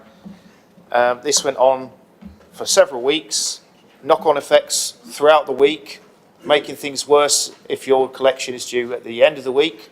So for collections late in Brighton Hill at the beginning of the week, you can rest assured Winklebury and Whitchurch at the end of the week are definitely going to have their bins collected on a Saturday or maybe even the following Monday. So the comments we get back from residents is, what do we pay our council tax for? Well, what's really incensed a lot of them is now they're going to be charged 26 quid for replacement bins or to buy a bin when they move into a new house. And even if they're on benefits, they're expected to make a proportion of that. And if by mischance their bins get broken when the crews are rushing around trying to make up for lost time, the onus is on the resident to prove their innocence. This wasn't always the case. This measure has only been introduced around a year ago, ostensibly to save money.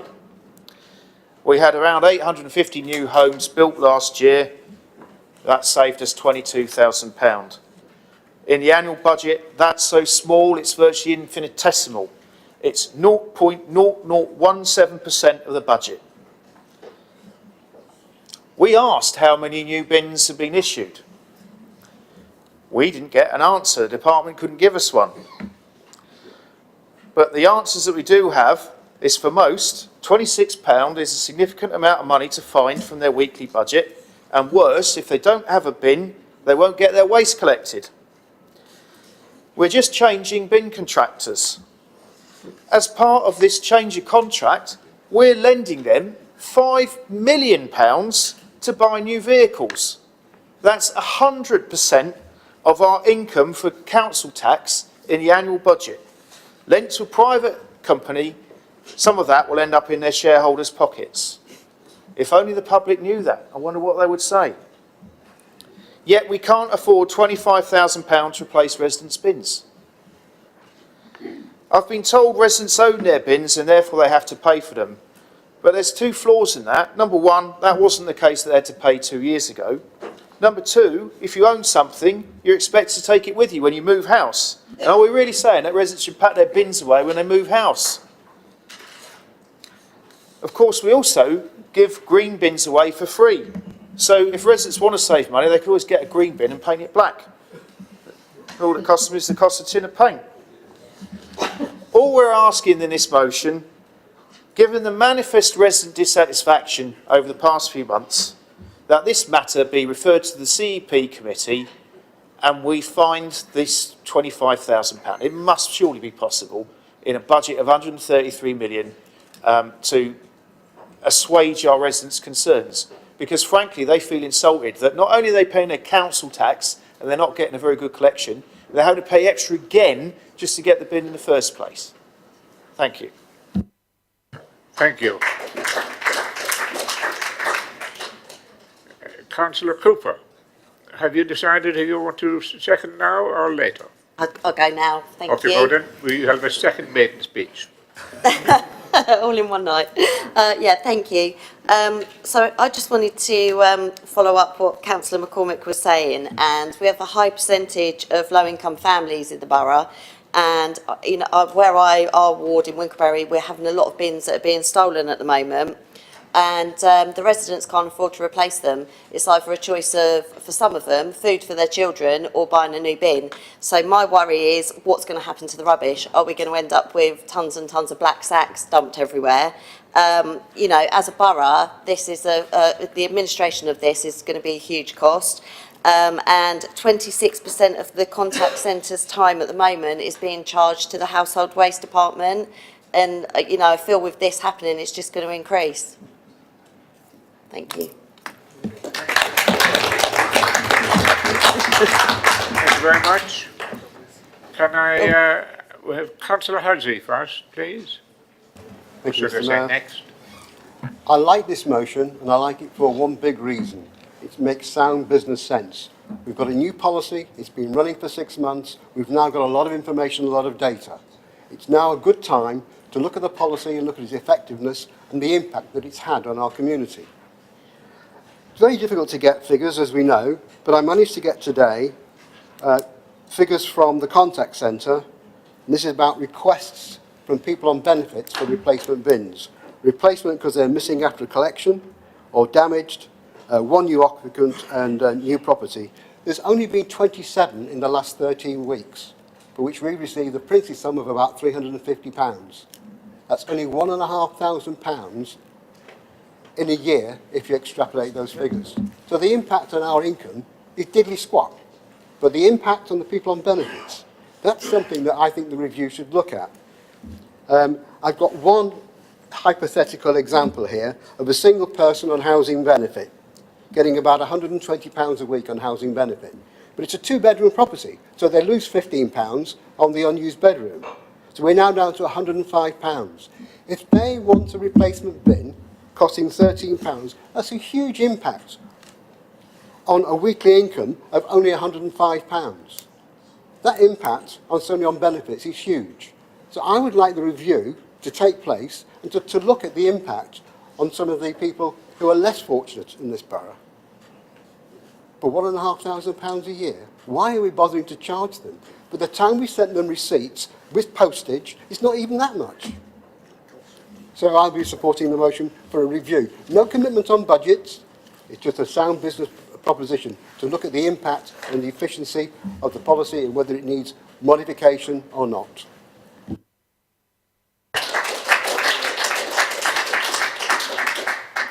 Thank you, Councillor. Councillor Beatrice. Thank you, Mr. Mayor. Just to be clear, green recycling bins and glass recycling boxes are provided free of charge. There is a charge of £26.52 for a replacement grey bin. This charge is reduced to 50% to £13.26 for those on qualifying benefits. Residents can have further green bins and glass boxes for free if they want them, and this, of course, encourages recycling. A new bin will cost the council approximately £18 to purchase, and the bin charges now in place were set to cover purchase and delivery costs. When bins are replaced, this charge also includes taking away the old bin if it was being replaced due to the bin being broken. This isn't just about £22,000 that the mover of the motion is referring to. We were spending over £63,000 per annum just on replacement grey bins before this change in policy. I hope the small charge will actually encourage ownership and care of the household bin, because they are, after all, made of plastic, and we should encourage maximum lifespan. Fees and charges are reviewed annually as part of the budget process, and that is the appropriate time for these charges to be considered. I therefore don't agree that there's a need for these charges to now be reviewed at CEP committee. Every single one of you in this chamber had the opportunity to come to a members' advisory panel that was set up for all charges in my portfolio, and that bins are in there. Nobody did. They could come to the committee, to the cabinet to raise this, and none of you did. And now 6 months into the policy, you decide to bring it up. Our new contractor, Serco, will be offering a bin fixing system to start early in the new year. So this means if you've got a broken bin, it can be fixed free of charge where possible. This will include fixing lids, lid pins and wheels.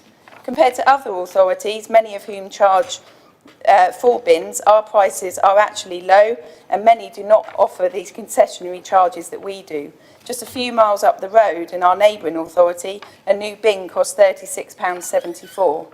I reiterate that green recycling bins and glass boxes are available free of charge, and you can have more than one of them. I wasn't aware this was a motion on the bin contract, but just to say, yes, we did have some issues in the summer which were well documented with the bins, but we dealt with them, and we now have the new contractor in place, a new fleet of vehicles, a new efficient service, new digital technology that's working well, and we'll continue to work alongside that contractor to continue to provide a weekly bin service.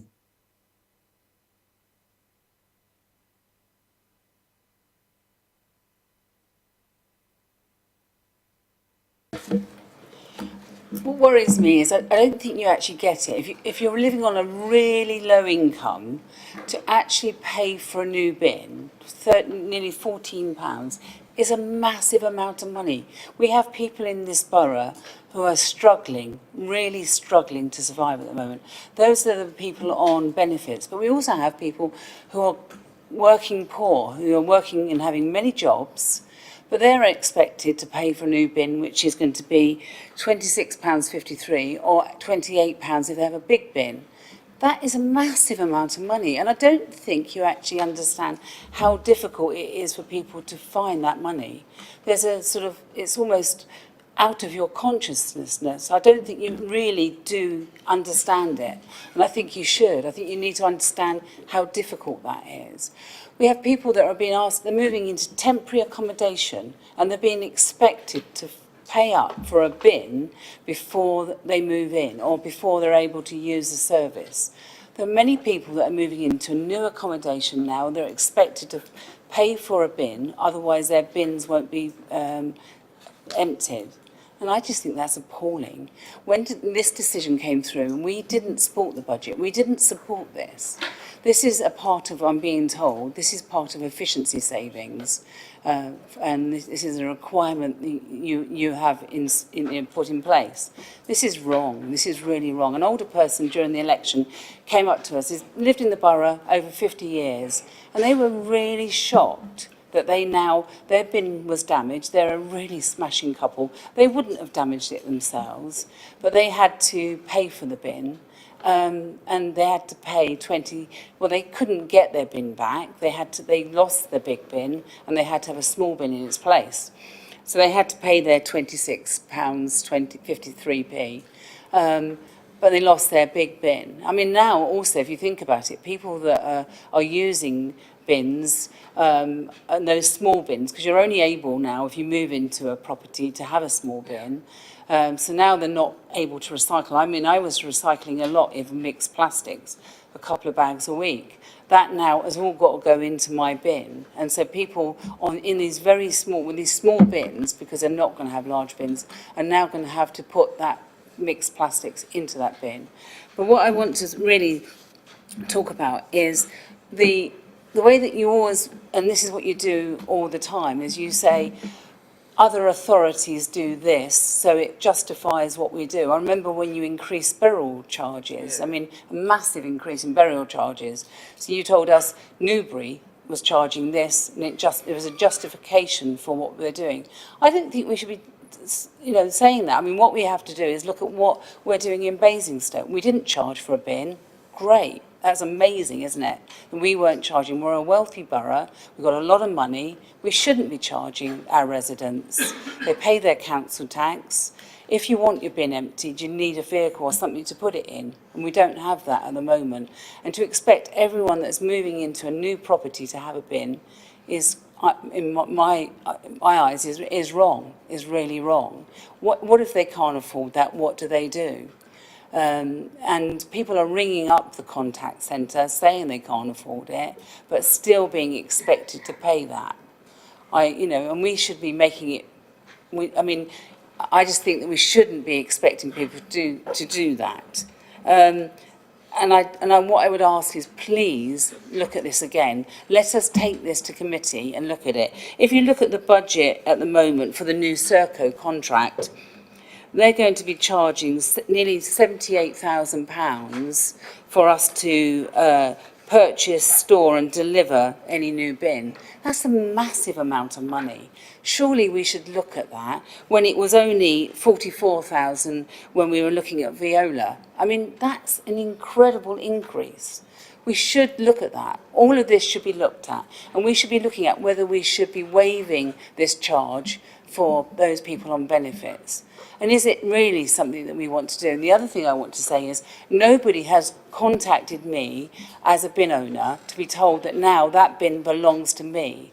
I was under the assumption as a ratepayer of this borough that the bins belong to this council. I expect you to write to me and tell me that it's now my ownership. I own that bin and I'm expected, if it breaks, to replace it. Nobody has done that, and I think if you're going to do this to the rest of the borough, those people who had existing bins, that now those bins, I'm told, belong to, and we own those bins, we have a responsibility that you write to us.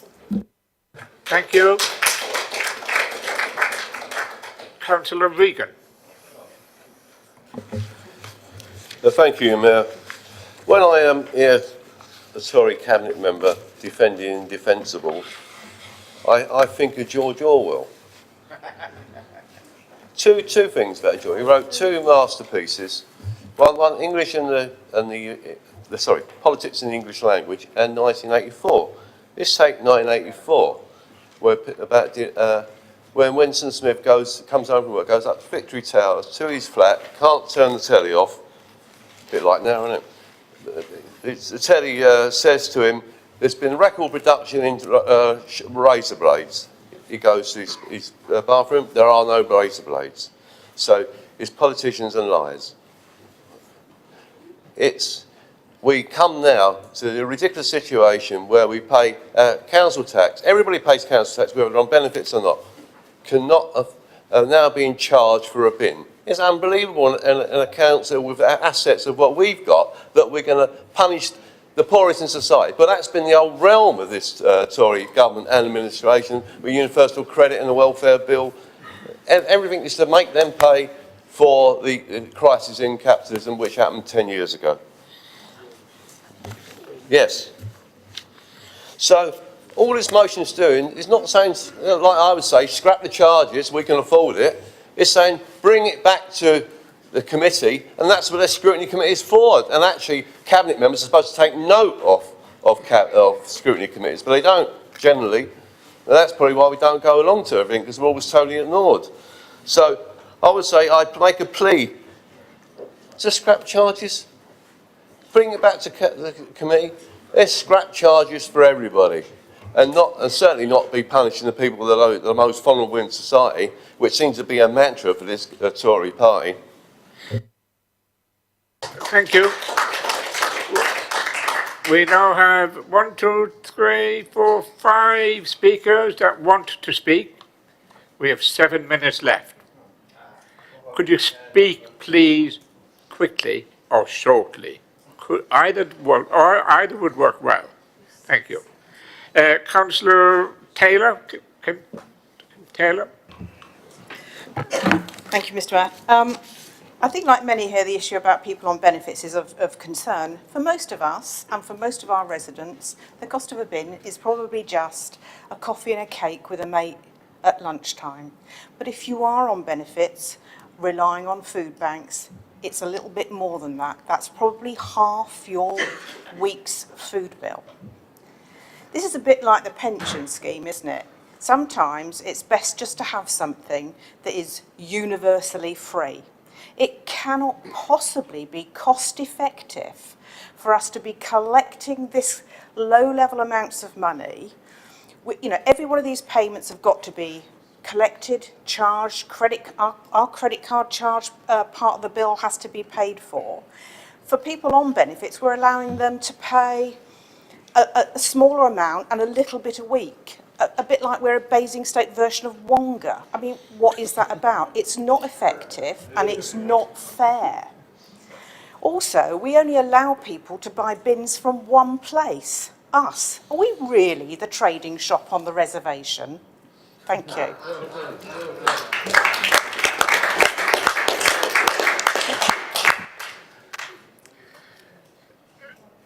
Councillor Tristan Robinson. Thank you, Mr. Mayor. I'll be quick because you've asked me to be. I just rise to speak in favour of what the portfolio holder said. We're talking here about replacement bins, so it's only if your bin's been damaged, in which case it will be replaced for free if your bin's been damaged. If you're talking, you can have as many green bins and glass bins as you can possibly use, and you can do whatever you like with them. We talked a lot earlier about recycling, and that's encouraging recycling because as many green bins and glass bins as you like. We've also protected weekly bin collections, which is a service which lots of residents spoke to us about, and we voted to protect those. We've seen Labour councils up and down the country going to bi-weekly, tri-weekly, and even in Manchester they're talking about monthly black bin collections. That's not helping local residents. For new build homes, the costs will also be borne by developers in most cases, and for low-income families, I completely understand where you are coming from there, but the portfolio holder has already outlined that there is a discount discretionary scheme for people on benefits. We're not talking about £26 then, we're talking about £13. I know Councillor Reagan says, well, we'll just increase the council tax, and that's fine. We can increase the council tax by £13 for everybody so that they're all paying for their own bins, and that doesn't make any sense either. So it's just a cost for a replacement bin. It's not unreasonable. You get a discount rate if you're on benefits. Go on, what's your point of order? Thank you, Mr. Mayor. I would just like the members opposite just to listen to exactly what's been said. We've all been very quiet and we've listened to the debate so far. I just wish that they would show the same level of restraint. Excuse me, can I just please remind you that we are here to listen, and we want that lot to listen to us when we're speaking. So we should do the same. Councillor Javin Games. I think I worked it out, Mr. Mayor. I'll be very, very quick. First of all... Is yours a point of order? If I may, I mean, the reason that the councillors on the opposite side don't say very much out loud is because they're so busy texting to each other all through the meeting. Discourtesy to you, Mr. Mayor. You may notice it from time to time, and I wish you'd do something about it. That's how they communicate. That's not in the way that we seek to do business here tonight. Thank you. Councillor Gavin James. Mr. Mayor, I've made every effort to listen tonight, and unlike some members opposite, I've actually taken the time to read the motion because it's very simple. I personally believe there are some good arguments for charging for bins. Certainly when we had a situation of going to downsize bins, everyone who wanted a big bin just ordered another bin saying they'd lost their other bin, and certainly in part of my ward we had a situation where at one point we had 56 bins too many and had to get the council to collect them. So there is some logic behind charging. It's whether it's done fairly. Now this motion says let's review, let's see where we are. There are arguments for, there are very clear, you've heard lots of them, arguments against. That's all the motion's asking. It's not a political point. I've been for all the councils in Hampshire, and every single Conservative council charges roughly the same amount for the bins that we do. Only one council in the Hampshire area does not charge for waste bins. Eastleigh. And the recycling. Better not go over the border, because unfortunately Reading's bins are most expensive. You move to Reading, take your Basingstoke bin with you. But all we're asking is, let's take a committee, have a look, review it. That's all it's asking. Thank you. Let's have that conversation. Thank That's you. all. Why not support it?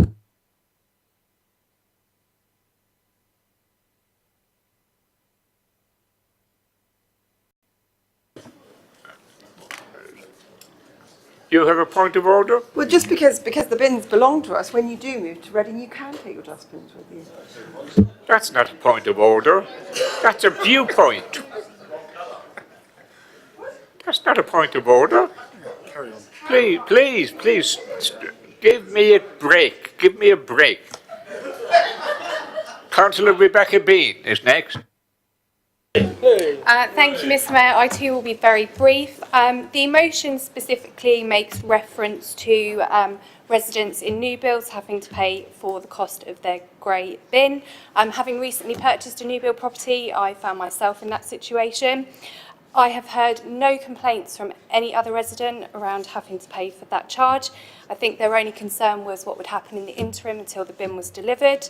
And it's just really to make the point that if a developer won't pay for the bin, we shouldn't expect the council to foot the bill. Councillor Brown. I'll keep it very brief. Councillor James alluded to it. Let's be very clear about what our neighbours in Reading charge. Grey bin is £58.20. If you want a green bin, it is £51.10. At Basingstoke, it's free. Basingstoke under the Conservatives is better.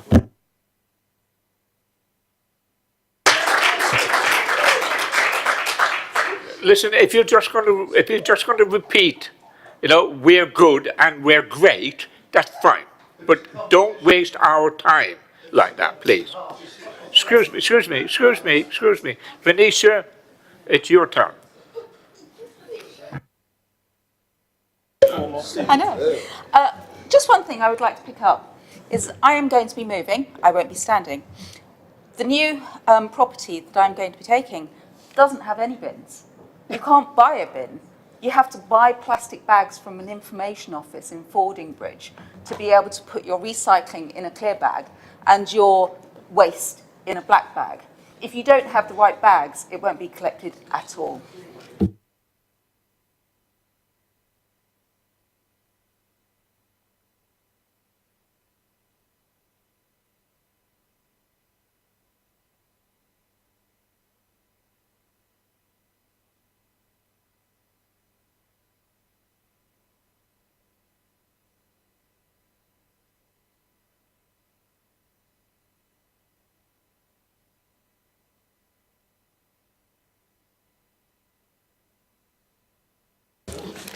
Well, I won't take the extra 7 minutes then, you'll be pleased to hear. So a variety of experiences and views expressed across the chamber. Councillor Cooper, yes, I do take on board the point about low-income residents. That's one of the reasons behind this. I'm very disappointed that members opposite haven't really taken into consideration the needs of our less well-off residents. I can't say I'm hugely surprised. That's their politics. Politics for the few, not the many. I also very, very appreciative of Councillor Hussey's input. I think it's a very insightful example. I mean, the amounts of money we're talking about are insignificant. Portfolio holder, I have to say, predictable response, doesn't listen, hasn't listened, bemoans the fact that we didn't attend one of her panels. We attended the panel on the waste replacement contract and our views were ignored. And we had some very salient points and they've been ignored. And when we had all these problems with bin collections in the summer, that was brushed aside, not taken seriously. And we're failing in our duty for recyclables, and that's not being taken seriously. And then there was something about incentivising residents to take ownership of bins and give free green bins to improve the recycling rate. Well, it hasn't worked. Our recycling rate is one of the worst in the country, and it hasn't improved. And you've been in power for 12 years, and you've had no noticeable improvement in a recycling rate that we handed you 12 years ago. I've owned my bin for 18 years. I don't need lectures or incentives on how to own a bin. I've owned my bin for 18 years. If somebody steals it, the council assume that I've done it myself. I take exception to that. I think we all would. But at the end of the day, what we're talking about, it's at £63,000 now and not £25,000. That's still less than 0.05% of our annual budget. It's a trivial amount. We have budget surpluses in individual departments that are greater than that. And I think what is being said on the other side of the chamber is, do I detect a note of complacency? Yes, I think I do.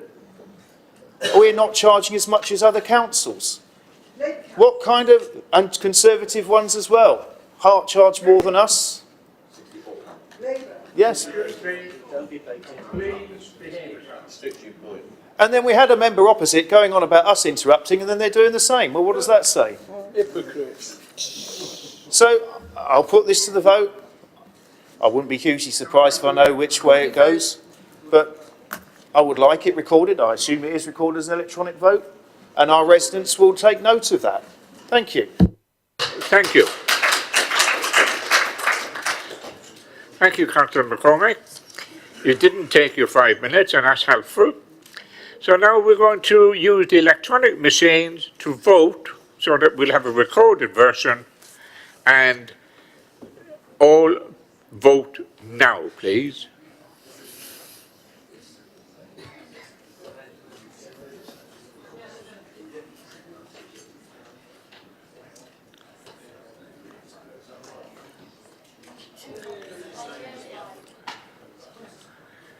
The result is 30 for, 25 for, 30 against. Thank you. The result is, well, come in, wind it up again. Where's the elastic band? Yeah, 25 yes for the motion and 30 against the motion. Thank you.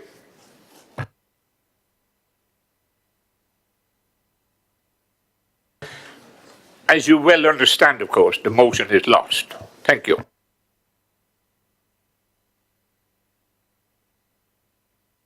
The next item on the agenda is the issue of questions from members of the council. And the first question is from Councillor Cousins. Thank you.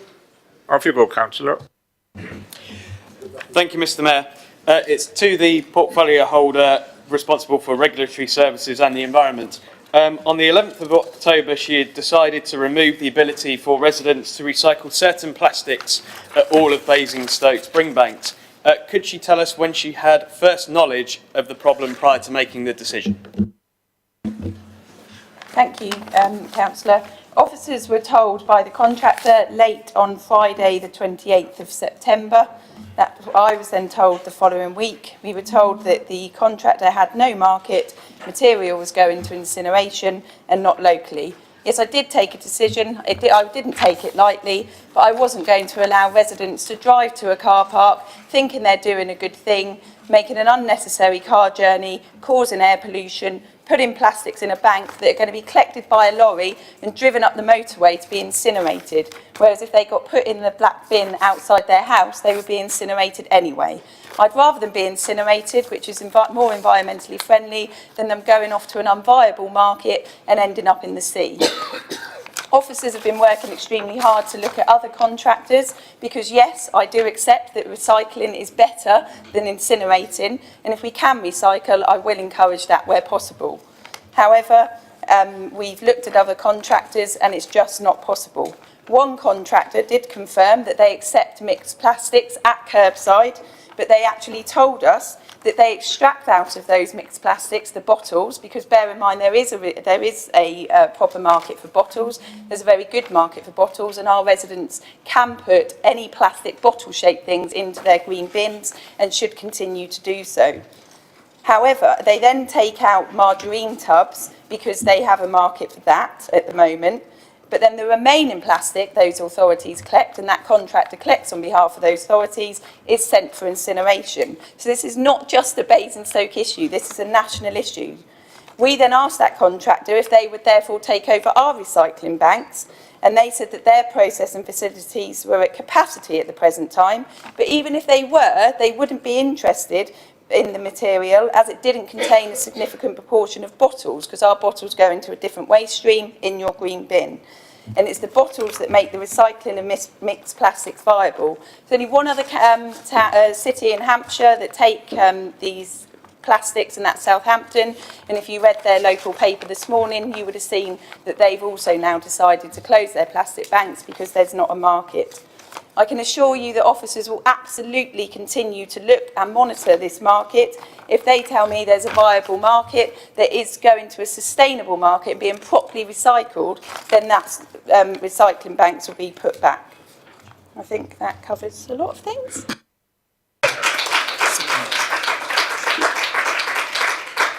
Do you have a supplementary? Yes, please. Thank you, Mr. Mayor. Thank you very much for the portfolio for her answer. And I note that she said that she was informed last Friday. But in her interview with BBC... I said Friday the 28th of September. Regardless of that, in your interview with BBC Radio Berkshire on Monday, you said that you had been looking at this, and I quote, for quite a while. I didn't realise that several working days was quite a while. But what was interesting, Mr. Ware, was after the interview with the portfolio holder, they had the contractor on responsible for the plastic bring banks, and he said, and I quote, we first told Basingstoke in August. Who is telling the truth? And speaking of the truth, I understand that once the portfolio holder learnt that the plastic was being sent up to Scotland to be incinerated, that the decision was made to pull the plug. Is this correct? And if so, doesn't it show that the portfolio holder was asleep at the wheel of the refuse truck? No, I wasn't asleep at the wheel of the refuse truck. It'd be quite nice. We've got a whole load of new refuse trucks, so I'm sure it'd be quite comfy. When I say that this has been looked at for quite a while, I mean that. And when I said that on the radio, I wasn't lying. This market is continually monitored by officers because as a part of the Project Integra partnership, the Hampshire Waste Partnership, we want to make sure that all recycling we are collecting is sustainably recycled. That is why we don't make residents put things in their green bin that end up falling off the back of the material recovery facilities in the factories and going off to landfill. So that is correct. I'm not, I mean, it may, I don't know about the comment on the BBC by Jeff Quayle, print waste, I can look into that, but certainly officers were told finally late on Friday the 28th of September, and I made a decision quite quickly after that to prevent unnecessary car journeys for our plastics going to incineration up north. Thank you. Councillor Colin Regan, you have a question? As per the paper, Mayor. Councillor Isaac, would you like to respond? Good evening, Mr. Mayor. I'd like to thank Councillor Regan for giving me the opportunity of saying again publicly, confirming that, that there are no plans for residential development to take place on council-owned land at the leisure park or at the adjoining golf centre, and there never have been any plans.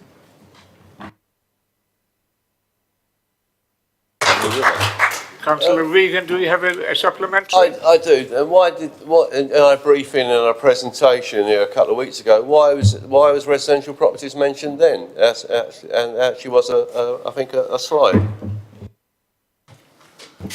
Happy to answer that, Councillor Regan.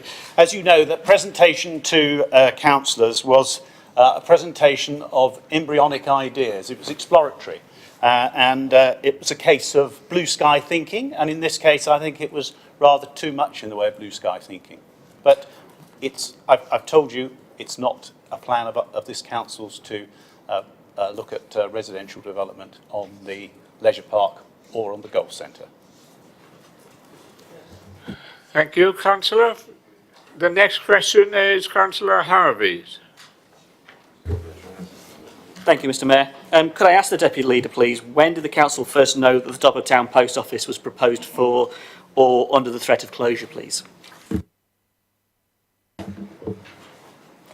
Thank you, Mr. Mayor. Thank you, Councillor Harvey, for your question. I found out personally on Thursday afternoon when I received a text from the local MP. I then emailed the Economy and Culture Manager to ask him. He hadn't heard anything about it at all. And I think about the same time, pretty much almost exactly the same time, an email came in officially to the CX, who I believe then shared that information with senior officers as well. So this was all around 2-3 o'clock on Thursday afternoon.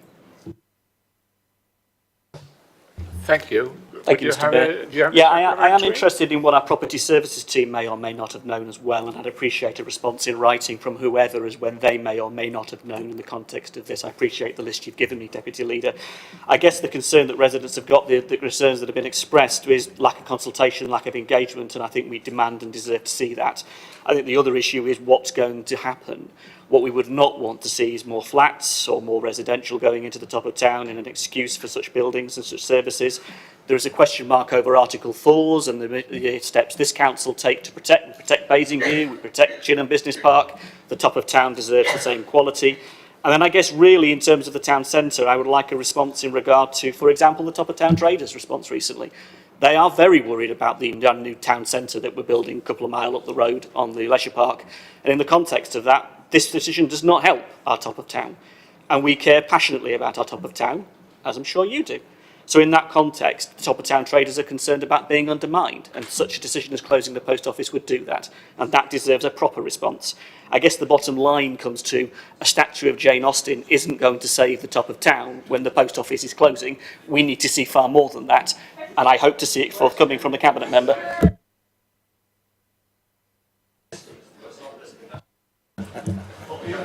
Sorry, Mr. Mayor, I didn't actually catch what the question was.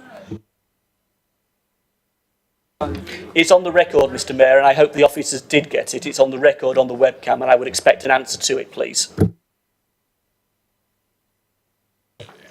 If you could put the question on right, it will help them. Thank you.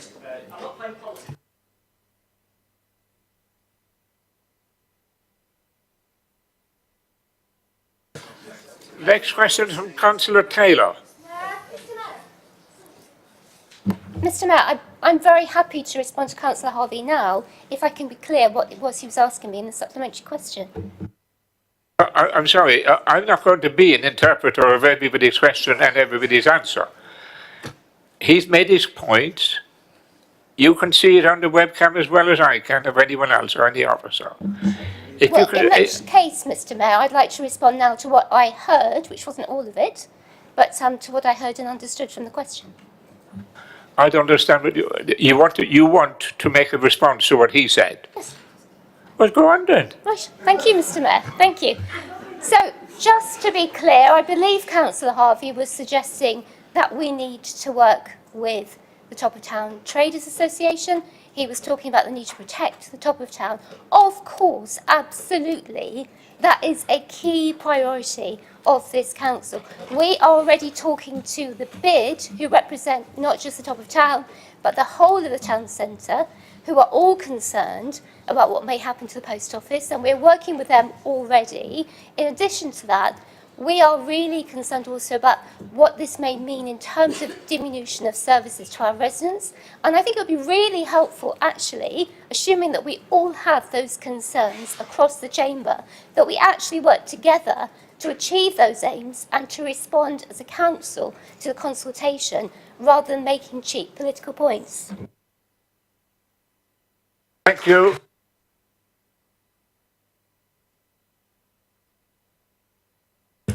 As per the paper.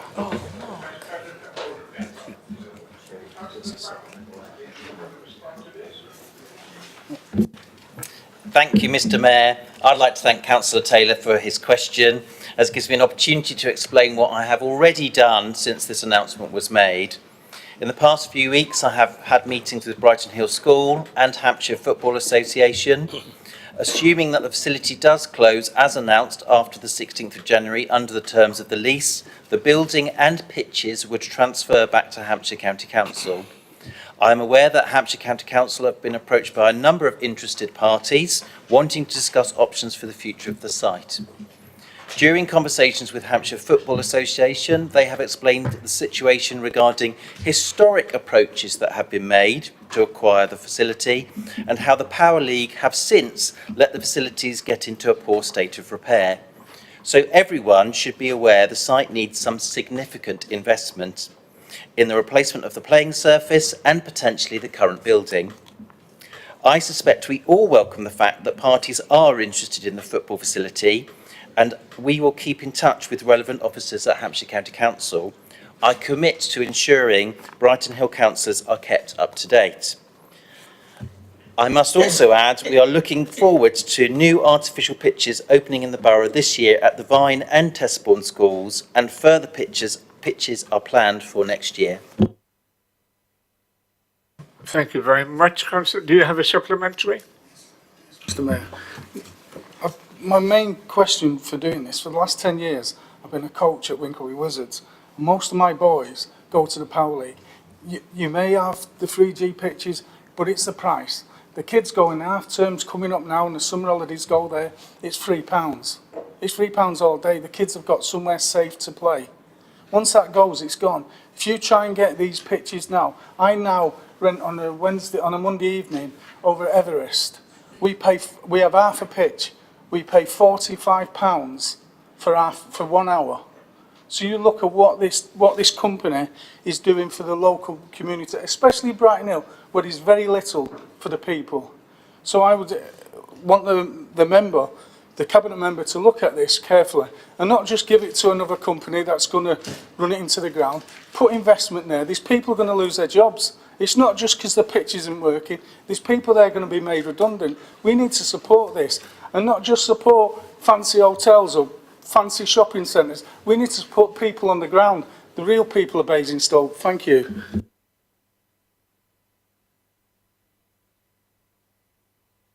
No response, Mr. Mayor, because I didn't hear a question. You said you didn't hear it? No. Okay. Would you like to say the question again? Do you want to go again? Can I have the insurance on the jobs of the people that are working there now? Thank you.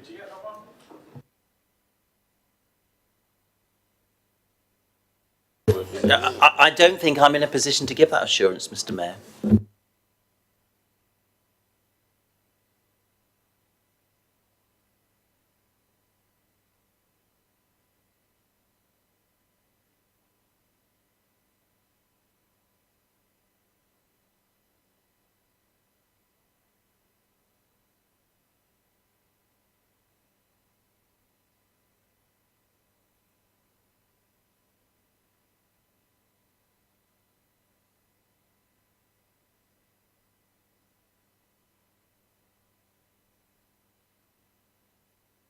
Thank you. We're now moving on to question 14, question to the chair of the committees. They're all outlined on page 5 of your agenda. Do we have any questions, please? No, you can only ask for you can only speak for yourself. Move on. No questions.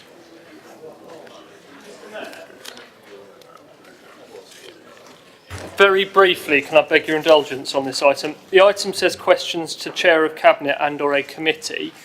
I don't think it should read that because that's the last item. I think this should read to receive the minutes from those meetings. You're probably right. So on the substantive, So on the substantive that you're asking us to do, you're asking us to approve the minutes. Is that correct? Get clarification. We'll get clarification from the expert. Mr. Mayor, if I can explain, the minutes have been received by the respective committees. The minutes are submitted for questions to the chairs. So the chairs of cabinet and chairs of committee. So we've had clarification, and we go back to the original questions.